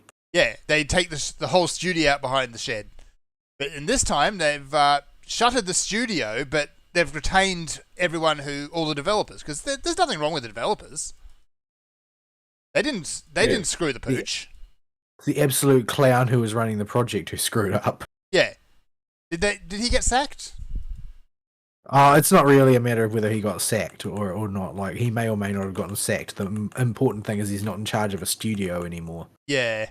And yeah, none of the developers lost their jobs. They all got basically moved off to other projects. Odds are they didn't even need to move seats in the office. yeah. Your code monkeys are just going to do whatever they're told to do. It's your project heads that are going to be mostly at fault for these kind of disasters. Yeah. So Well, even the project head, like, they are probably at fault. Like, they're usually the one to blame. But there are also times where it's the muckety mucks up above who have forced the project manager to try and do something impossible. yep. Yeah. And in this case, I think it's a lot of it is there are some people that should not be head of projects, and at the very least shouldn't be ahead of a project without somebody to tell them when to stop.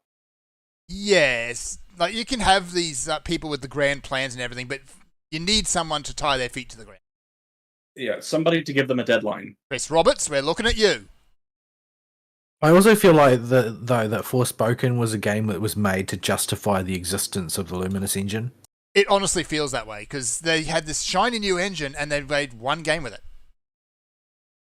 That was it. Oh, up until Forspoken, anyway. So, yeah. So, I'm happy for all the developers. Like, the axe fell in exactly the right place. Yeah, it's good for their jobs right now, but it's also all of them, unfortunately, have got 2 years of their life they're just going to have to not put on a resume, Yeah. or however long this game's project time was going. If anyone actually asks, because you've got this gap in projects, what were you doing during that time? Forspoken. Yeah, the fact that they're still in-house at Square Enix means they'll have time to continue building their portfolio, but it's it's unfortunate. It is. Yeah. Although there's also like it must kind of suck to be stuck in Yoshi P's shadow as well. Yeah, like someone's actually said it really well the other day in a video. It's Yoshi P isn't anything spectacular in terms of like game design or creative ideal. What he is extremely good at organizing. And just I think that he's relatively creative as well. Like, He does, he's creative yes. in the right way. Like, because when he pitches an idea, it's a doable idea. It's not a pie in the sky one, and it's Yeah. not so banal that it doesn't have any popularity either. So it's I don't think it's quite fair to write him off entirely as a creative. Yeah, I'll give like you that. a lot of the core concepts behind all of the story in Final Fantasy 14 are still his work. Like Yep. he doesn't send the writers off to do the writing. He goes with them. Yes. So yeah, that So, wasn't entirely fair to say that, but it is fair to say that he does honestly have a rare talent in the games industry, and that is project management. Well, yeah, more than that, it seems like his real ability is just autistic levels of diligence, where he just Yeah. keeps going. He does need to 'Cause sleep occasionally. That boy he is should working probably on. quit smoking. He should probably. Well, that's probably all He's that's probably keeping at him about going. 4 or 5 packs a day at this point. That boy is running 14 right now in its Endwalker expansion, and 16. and he's making 16 at the same time. And yeah. being project head of one video game is a lot of work. Being project head of 2 video games is nuts. Especially games the size of Final Fantasy. Games. Doing them for a giant mainline JRPG release and one of the current biggest MMOs on the market simultaneously is bonkers. And your work ethic has to be not an ethic anymore, but work insanity. Yeah. Well, I think that's just Japanese corporate culture in a nutshell. Yeah. And you see it on Yoshi-P's. Well, you see it on Yoshi-P's face when he shows up to do like the live letters and stuff. He just looks tired all the time now. When did you last sleep? What year was it? Yeah, like I'm worried about the boy just because he's definitely working too much. Yeah, we love you, Yoshi P, but yeah, go get some sleep. Yeah, I wonder if a lot of the more systematic design choices in Endwalker, like the 2-minute window, are to do with him just needing to keep it in a more reasonable frame, so that's easier for him to develop and design for it. While he's got Final Fantasy 16 going on at the same time.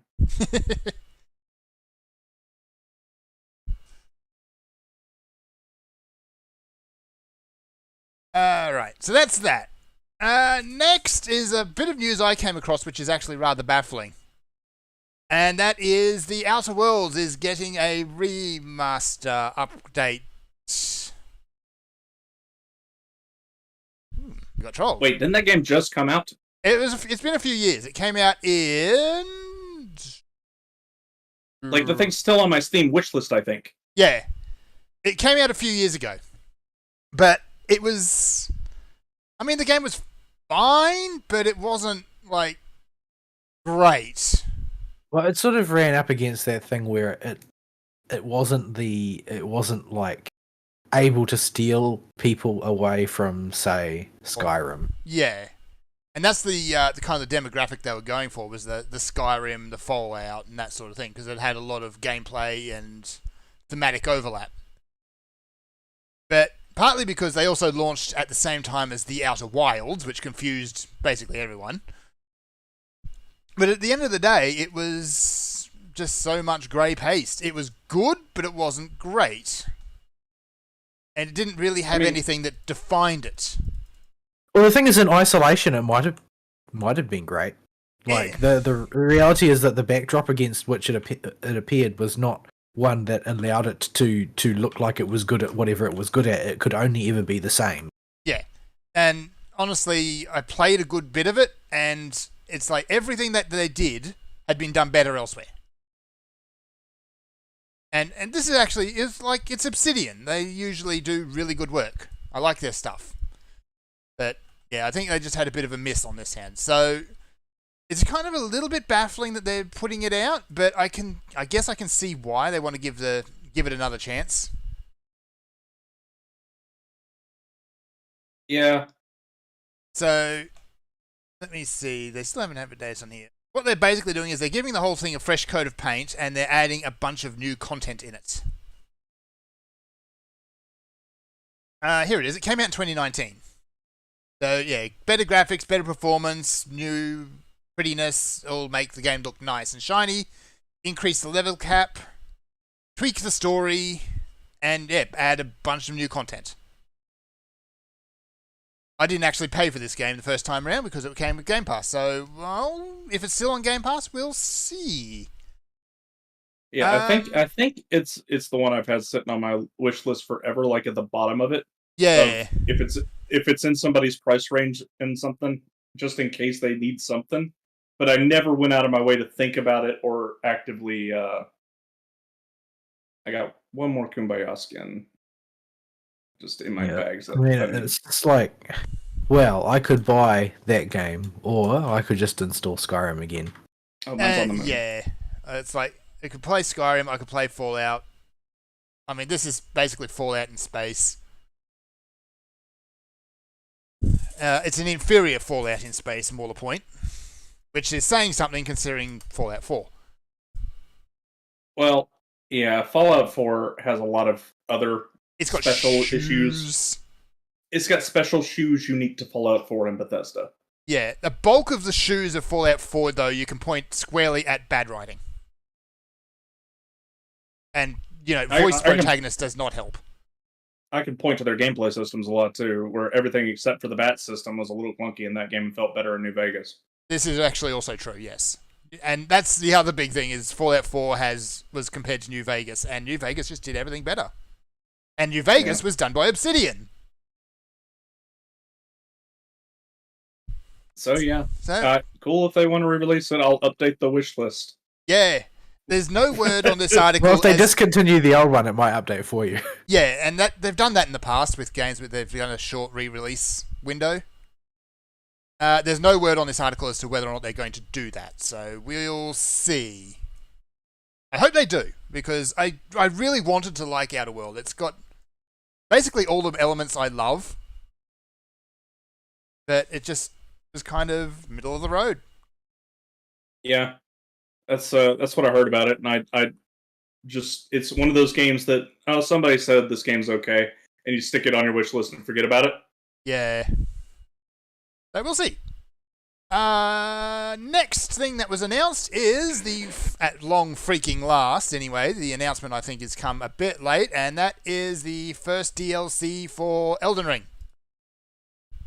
Well, it was announced in that it's happening. Yeah. We were the only game that hasn't gotten any DLC from FromSoft has been Sekiro, so it was pretty much a given that at least one DLC pack was going to come, and Elden Ring sold gangbusters. So and it's still selling gangbusters apparently. It passed 20 million sales.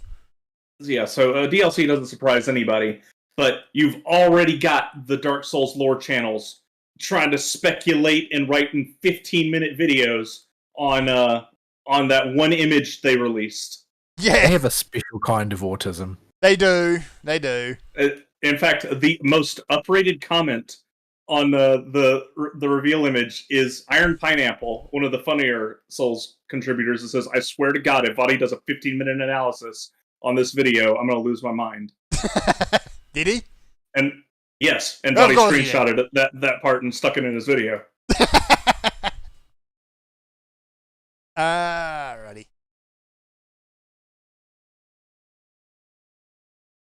In the portal. So yeah, it is happening. No idea when. It's coming. Yeah, there's a couple parts of the map that have stuff preset. It could be one part of them gets expanded to a full zone in the game files that have been data mined. Or they could just stick a new bit on. Yeah, or it could be something totally different, or they could do all of them that they have parts for that are not finished. Yeah. Or just kept in the files. We don't know. Could be something totally new. We literally know nothing about the DLC, except a picture.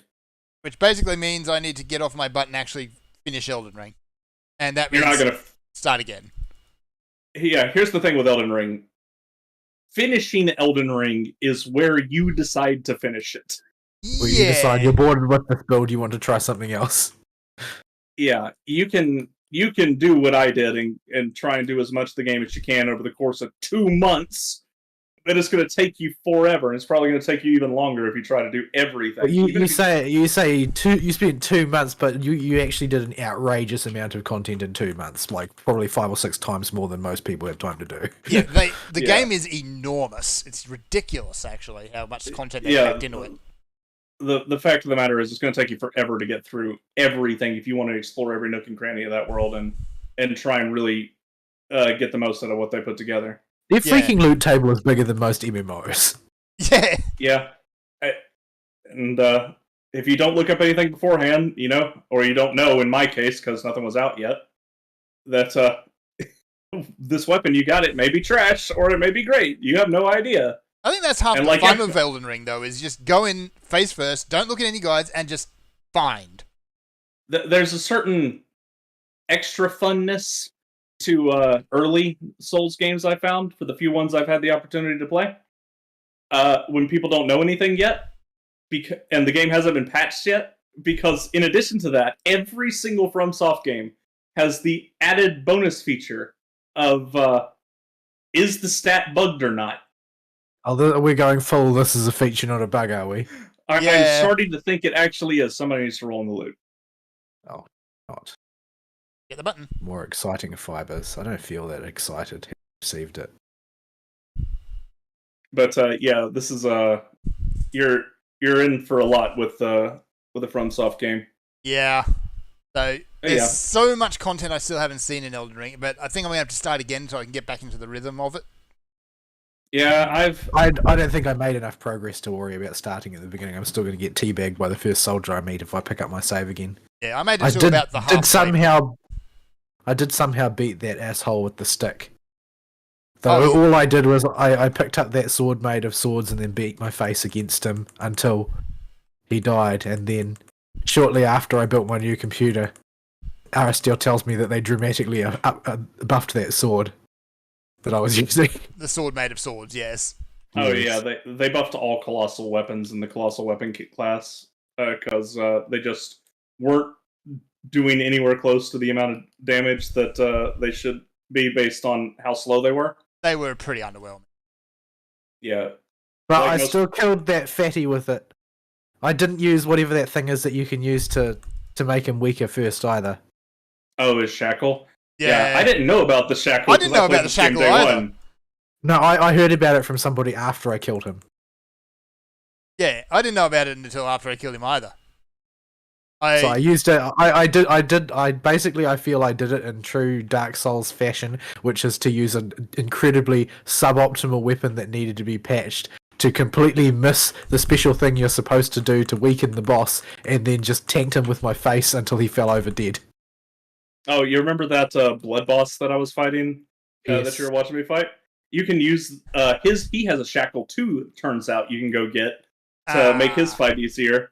And there's a special flask thing you can get to make him even easier that I didn't know about when I did him, so I was doing him on hard mode. Instantly, I've been still keeping up with with Carbot's cartoons about Elden Ring, and they are alarmingly on point. Yeah. I had fun with Elden Ring. I will need a while before I go back to revisit it, I think. Yeah, well, it might be a while till the DLC comes out, so yeah. Yeah. Well, FromSoft, Elden Ring's a different animal because it's so big, and who knows what they're doing with the DLC. How big that's But, gonna be? Yeah, usually their DLC is pretty chunky, but it comes out in a reasonable time frame because they were working on it before the game, or right after the game launched, or right around launch. Shades of Silksong and .jpg. Yeah, so usually it Yeah. comes out pretty quick, like within a year of the game launching. Like Silksong? Yeah, that game at this point is approaching vaporware. It exists, apparently. Allegedly. We see a couple new screenshots and new video clips, and no announcement on progress or a firm release date. Yeah. Just give us the game, guys. Come on. I am sitting here on my DPS cooldowns just in case crap spawns, and nothing spawning. Well, you're cool. Were they in- Then they'll spawn. Were they in Dictator Dan's territory? Yes. Was that one of them? Actually. Yeah. Yeah, it was. They- So it wouldn't surprise me if they just kind of lost their groove. A lot yeah, of people did during all of that nonsense. I don't doubt for a second that that is a big reason Silksong wound up the way it was, because they were churning out content for Hollow Knight and still releasing their free DLCs. right up until the unknown disease of unknown origin. Yeah.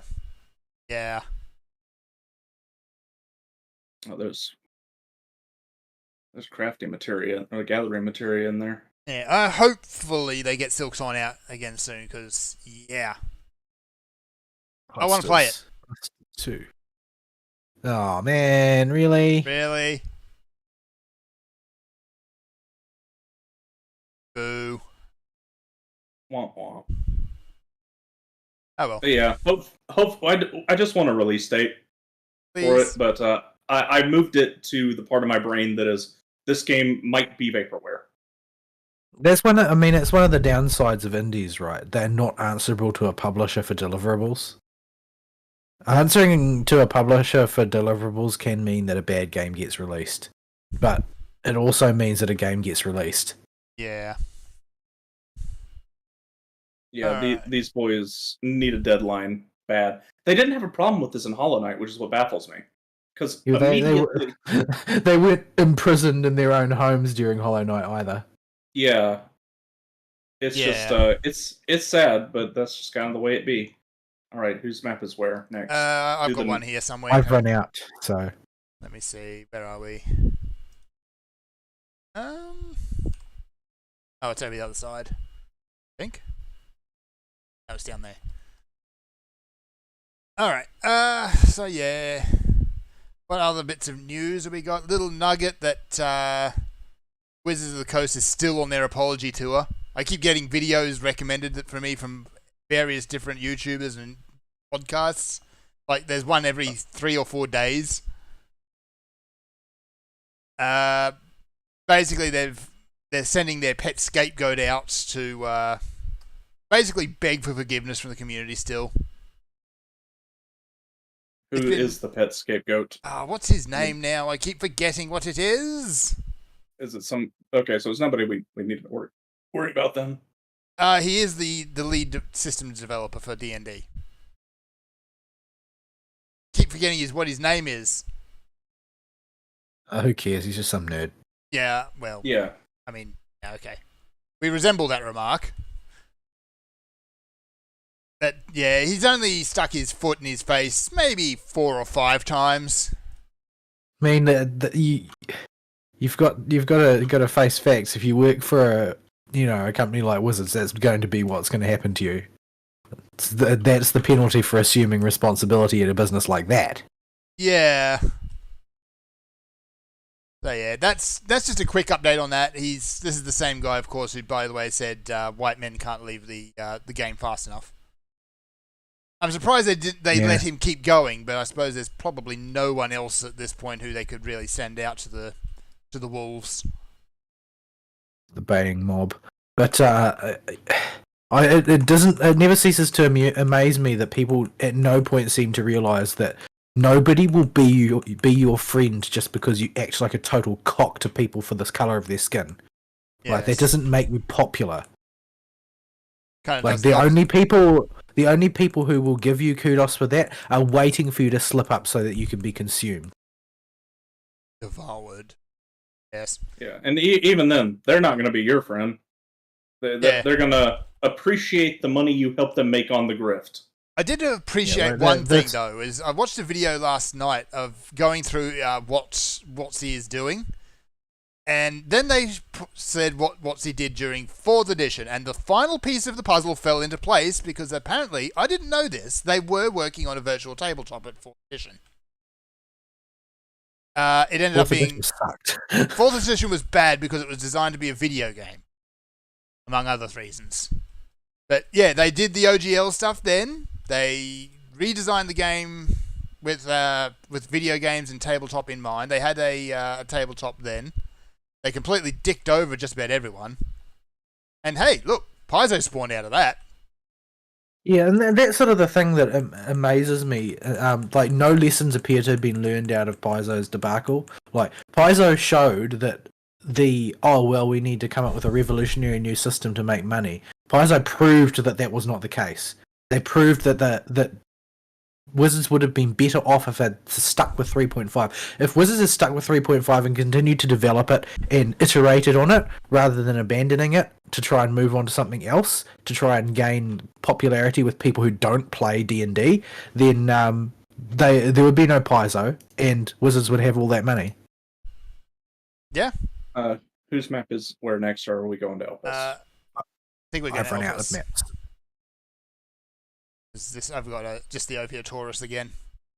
Oh, that's Elpis. Yeah, I have had a bit of a poke through the rules of Pathfinder and all of that, particularly second edition, and yeah, I'm kind of liking a lot more about what I'm seeing there.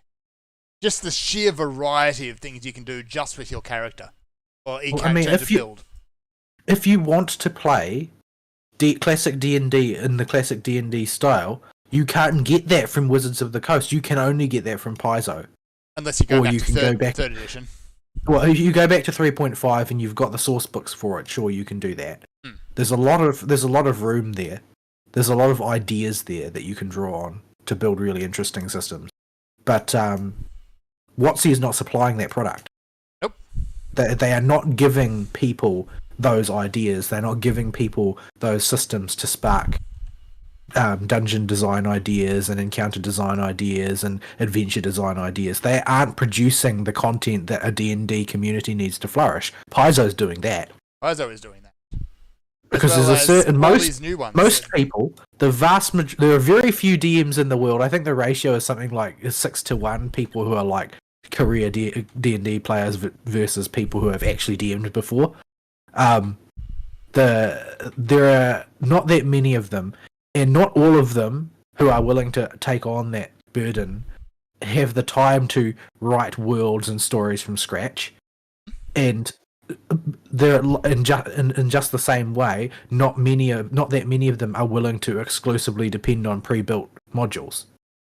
Most people fall somewhere in the middle. Like, they want to build an adventure, but they don't want to have to do all of the back work. Yeah. And they don't want to just use a template either. And that's basically what WotC's role is, to mostly supply that type of material. And they don't do that. They just keep trying to revamp their systems to gain popularity. Yeah.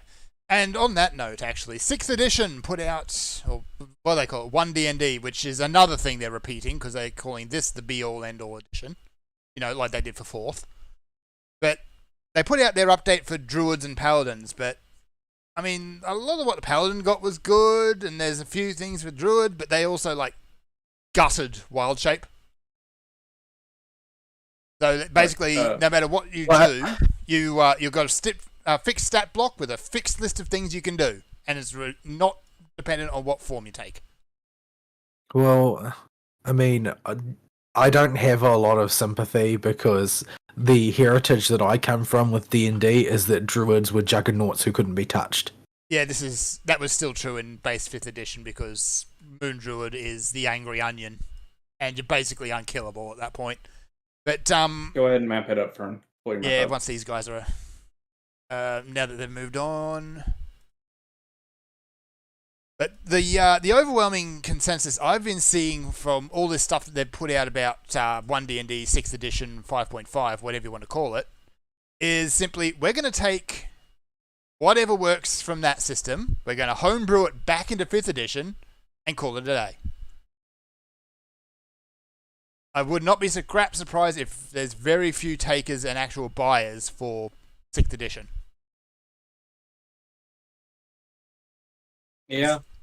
We're at a point now where I think people finally understand that WotC is not the only company around to get a module from, or to get a rule set from. Yep. So it'll be very interesting to see the sales numbers of the next D&D edition that comes out. Yeah, so you've got a bunch of the old ones that have popped up because of, hey, remember this system? Try this. Like, people have discovered Fudge or World of Darkness. Or, you know, even some of the more weird ones like Mutants and Masterminds and Champions and all of that. It's been actually kind of really cool to see. Yeah, I'm hopeful that it'll all work out in the end, and people will eventually just gravitate away from D&D. Because Yeah. Yeah, I think that the D&D is moribund now. Like, I don't think that they've got anywhere to go. Yeah, the old heads are already moving away from it. The newcomers are still sticking with it because at this point they really don't know any better or know anything else. But yeah, once clicky the thingy, I forgot to whatchamacallit. there we go. The yeah, I feel like they got caught up in this idea that they need to keep releasing versions. Like 3 and 3.5 reigned for a very long time, and there was not really much in the way of implication that they existed to obliterate the ones that came before. People were still playing them, but I feel like they looked at Games Workshop, which just releases edition after edition of each of their games, and thought that we can do that and we can sell all of our source books every time we release a new edition. Yep. And that's not reality. They're not the same thing. The reason why Games Workshop has managed to get away with it thus far is because they have settled on a sort of pseudo seasonal based thing in 40k, which I must remind is a strictly competitive game. Yes. So you can have competitions, you can have tournaments, you can have seasons in a meaningful way because people are playing against each other. And so it is basically structured as a season now. Like an edition will come out and there will be a series of seasons within that edition, and then the season will be over. And they'll release each season will be over, will be followed by a new set of books, which will be another season, and then eventually, when that particular plot line has run its course, they'll review all of the mechanics, release a new edition, and start the season cycle again. I'm not saying that that's necessarily the best way to run a war game. What I am saying is that is the system they have settled on. It is a system they are getting away with. The player base seem to be tolerating it for the time being, and that is not the case for WotC. Yeah. Like they are dealing with different materials. They need to handle it in a different way. They can't just keep releasing a new edition because they want to sell the source books again.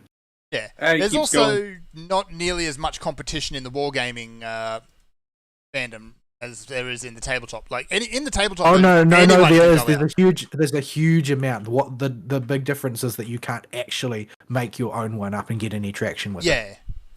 Like there is a huge amount of competition. It's just that WotC is not as good at appearing like the only game in town the way Games Workshop is. Games Workshop has become very good at looking like they're your only option. Yeah. All of the people who are enthusiastically pushing BattleTech all the time, but it doesn't ever make a dent on 40k.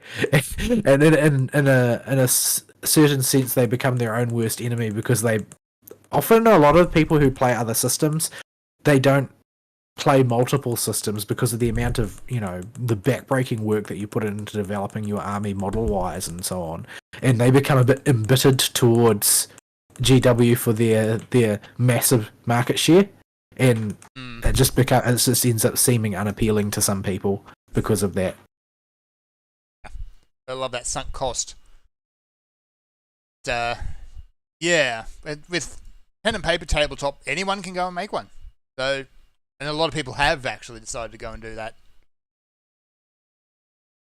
Whether or not they're actually going to be successful or not, it remains to be seen. Probably a couple of them will be, most of them won't be. That's just how this goes. Well, yeah, tabletop also has much more accepted within its scene, just in general, that homebrew is K. Homebrew is very K. And the fudge system isn't so much a system as a set of ways to roll dice and ways to set up skills that are very, very low number in value to make the math easy. Yes.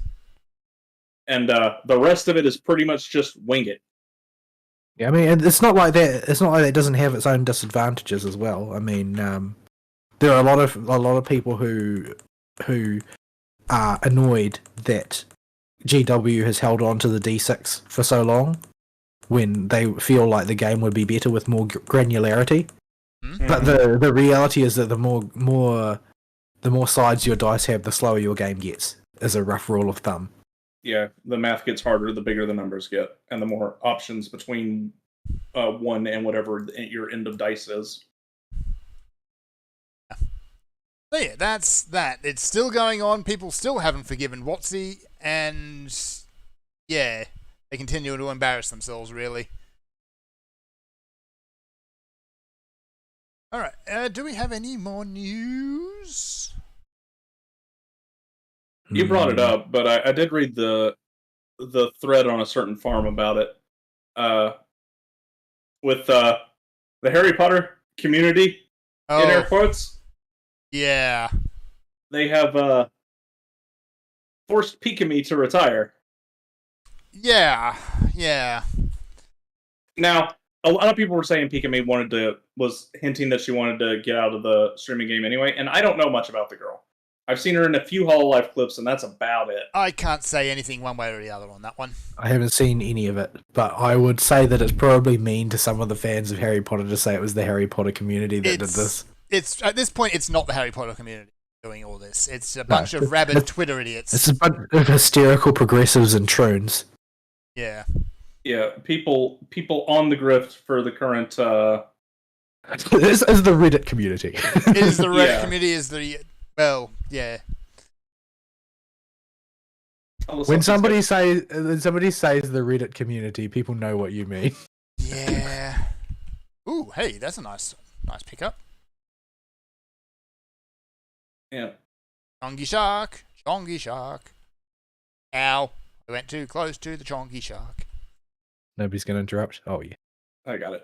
I was waiting for it to get a bit in. But yeah. So basically what happened was a bunch of people turned into Chinese aunties to Pikami by just spamming her crap with and her Twitter with hate-filled messages because she planned to play the new Hogwarts game. Because don't you know, good old Hogwarts is a part of the Harry Potter universe, and J.K. Rowling, you see, she's just the biggest, most evil, literally Hitler person. Despite the fact that these people, if they've even read a book, have only read Harry Potter. But because she said some turfy things, she is now the enemy of all the progressives. We weren't even overly turfy, honestly. No, they were pretty turfy. Well, fine. Depends on your definition. No, she is a proud, self-avowed turf. Right. Okay. Well, never mind me then. Not that that's a term that really means anything, frankly. It's one of these meaningless ones they've made up. Yeah. Well, the turfs have found themselves in a weird spot where they're not allied with they're basically that portion of feminism which has realized that they are going to be called to pay the consequences of their actions, and they're too proud to back down and realize that they were wrong from the start, but they also are too sane to go forward into the proud progressive future. Yeah. So yeah, that's what happened there. But they have Pikami is using them as her reason for retiring. So I just graduating. You mean? Yeah, graduating. Yes. Yeah, she'd apparently been on the VTuber scene for a real long time, and looked like she wanted to get out anyway. So fine, if they want to use this as an excuse, but I will take any opportunity to make fun of the crazy Redditards that are shaming people over playing the stupid Harry Potter game. It really does nothing but make me want to play the game. I wouldn't say you shouldn't. It's actually quite a decent game. Yeah, like it's apparently a game that doesn't trample all over its source material too bad. It embraces it, actually. Oh, well, that's his first crime. You need to make every character into an empowered black troon. Yeah. Apparently they do have a whole bunch of extra races in high numbers there, despite, Hogwarts being in Britain and Rowling going out of her way to say Hogwarts it's not merely Britain, it's Britain in the distant past. Yeah, something like... Yeah, it's a couple hundred years ago at least. Yeah. And, okay, they even have that. and that's still, as always, not enough for these people. One of the main companion characters who keeps turning up is Nigerian, and it actually takes a moment to get used to her accent. I don't know. Did the nation of Nigeria exist back then? I don't know. Or was it part of somebody else's empire? Like, I don't know. If we keep talking about that country name, I'm going to say a word that's going to get our show ended forever. Yeah, please don't. But like they just kind of explain it. Her mum was transferred into the school as a teacher, who gets to wander around doing the mystic divination thing and pretending to be a fortune teller with a stern face and a mysterious accent. But I mean, she's a nice character. She's a good character, and that's all she is a character. She's not a Her not a mother message. is the voodoo lady from Monkey Island, basically. Basically, kind of, yeah. I went to except without the sass. I went to the voodoo lady from the Monster Hunter spin-off series that sells Oliver Chadwick Gardenia's house in New Orleans. Closer, but also no sass. You ever been to New Orleans and No. seen the crazy voodoo lady houses? Because No, they I do haven't been. exist. I haven't been to Sodom or Gomorrah either. They are purely a tourist trap, but they are very over the top with their designs. Right. So yeah. Anyway, the game is good. The game is very good. It is a very solid, high-end 8 out of 10. And it sounds like it actually works on your PC when you install it, It does. I've only had it crash once. Yep. unlike Wild Hearts. Unlike Wild Hearts, which I really want to play, but is apparently a buggy mess on PC. Yeah, it went immediately onto the wait and see once I saw how bad the PC port was. Which is a shame, because aside from that, everything else about the game looks great. Yeah, because I'm at a point right now where I don't want to hook up my PS4 again. Yeah. Yeah, I'm a little bit over consoles at this point. Like, you could still get me to buy a game on console, but only if I didn't really have another choice. Yeah. Like, my computer's going to be good for another few years, so... Alright. Yeah, pretty soon they'll eventually have a good third-party DualSense come out, and I'll use that. Right now, all the ones are pretty crap. But as soon as that comes out, Sony's not getting a dime of my money for their console crap anymore. Yeah. Well, Microsoft already doesn't need to. Because, hey, everything they produce is on PC. Yeah. That said, I mean, we could easily see a swing back the other way, like market-wise, because of the dramatically escalating price that we're likely to see for home custom-built homebrew rigs. Yeah. Like I'm expecting that to actually become an impossible financial proposition sometime within the next 5 to 10 years. I can't see that happening unless Sony and or Microsoft go kind of the Switch route, where they produce something that is... All the chips are made in Underpowered? Taiwan. Yes. Yeah, Taiwan's in trouble right now, my dude. Yes. They're trying to actually produce chips in the States, but I don't think that's going very well either. Well, Taiwan- even if it goes well, it will take literally decades to catch up. Uh-huh. Yeah, it has gotten to a point where the people at all of the pump companies I represent from are saying try to ease back on selling PLC panels because we don't know if we'll be able to afford the chips for them after, if anything goes down in Taiwan. Yeah. Got a lot of people global politics. Yeah, so if people need replacement parts for PLC panels, that's going to be stupidly expensive. So they're trying to have us sell the old mechanical panels. Yeah. Anyway, do we have anything else? The only other news that I've got is a quick announcement that somehow I missed. There is going to be an Age of Wonders 4, and it's coming out in 8 weeks. Yeah, Age of Wonders is one of those games that it always sounds to me like a good idea to start a game of Age of Wonders, but then I take so long that I never actually finish. I've finished a few games of Age of Wonders.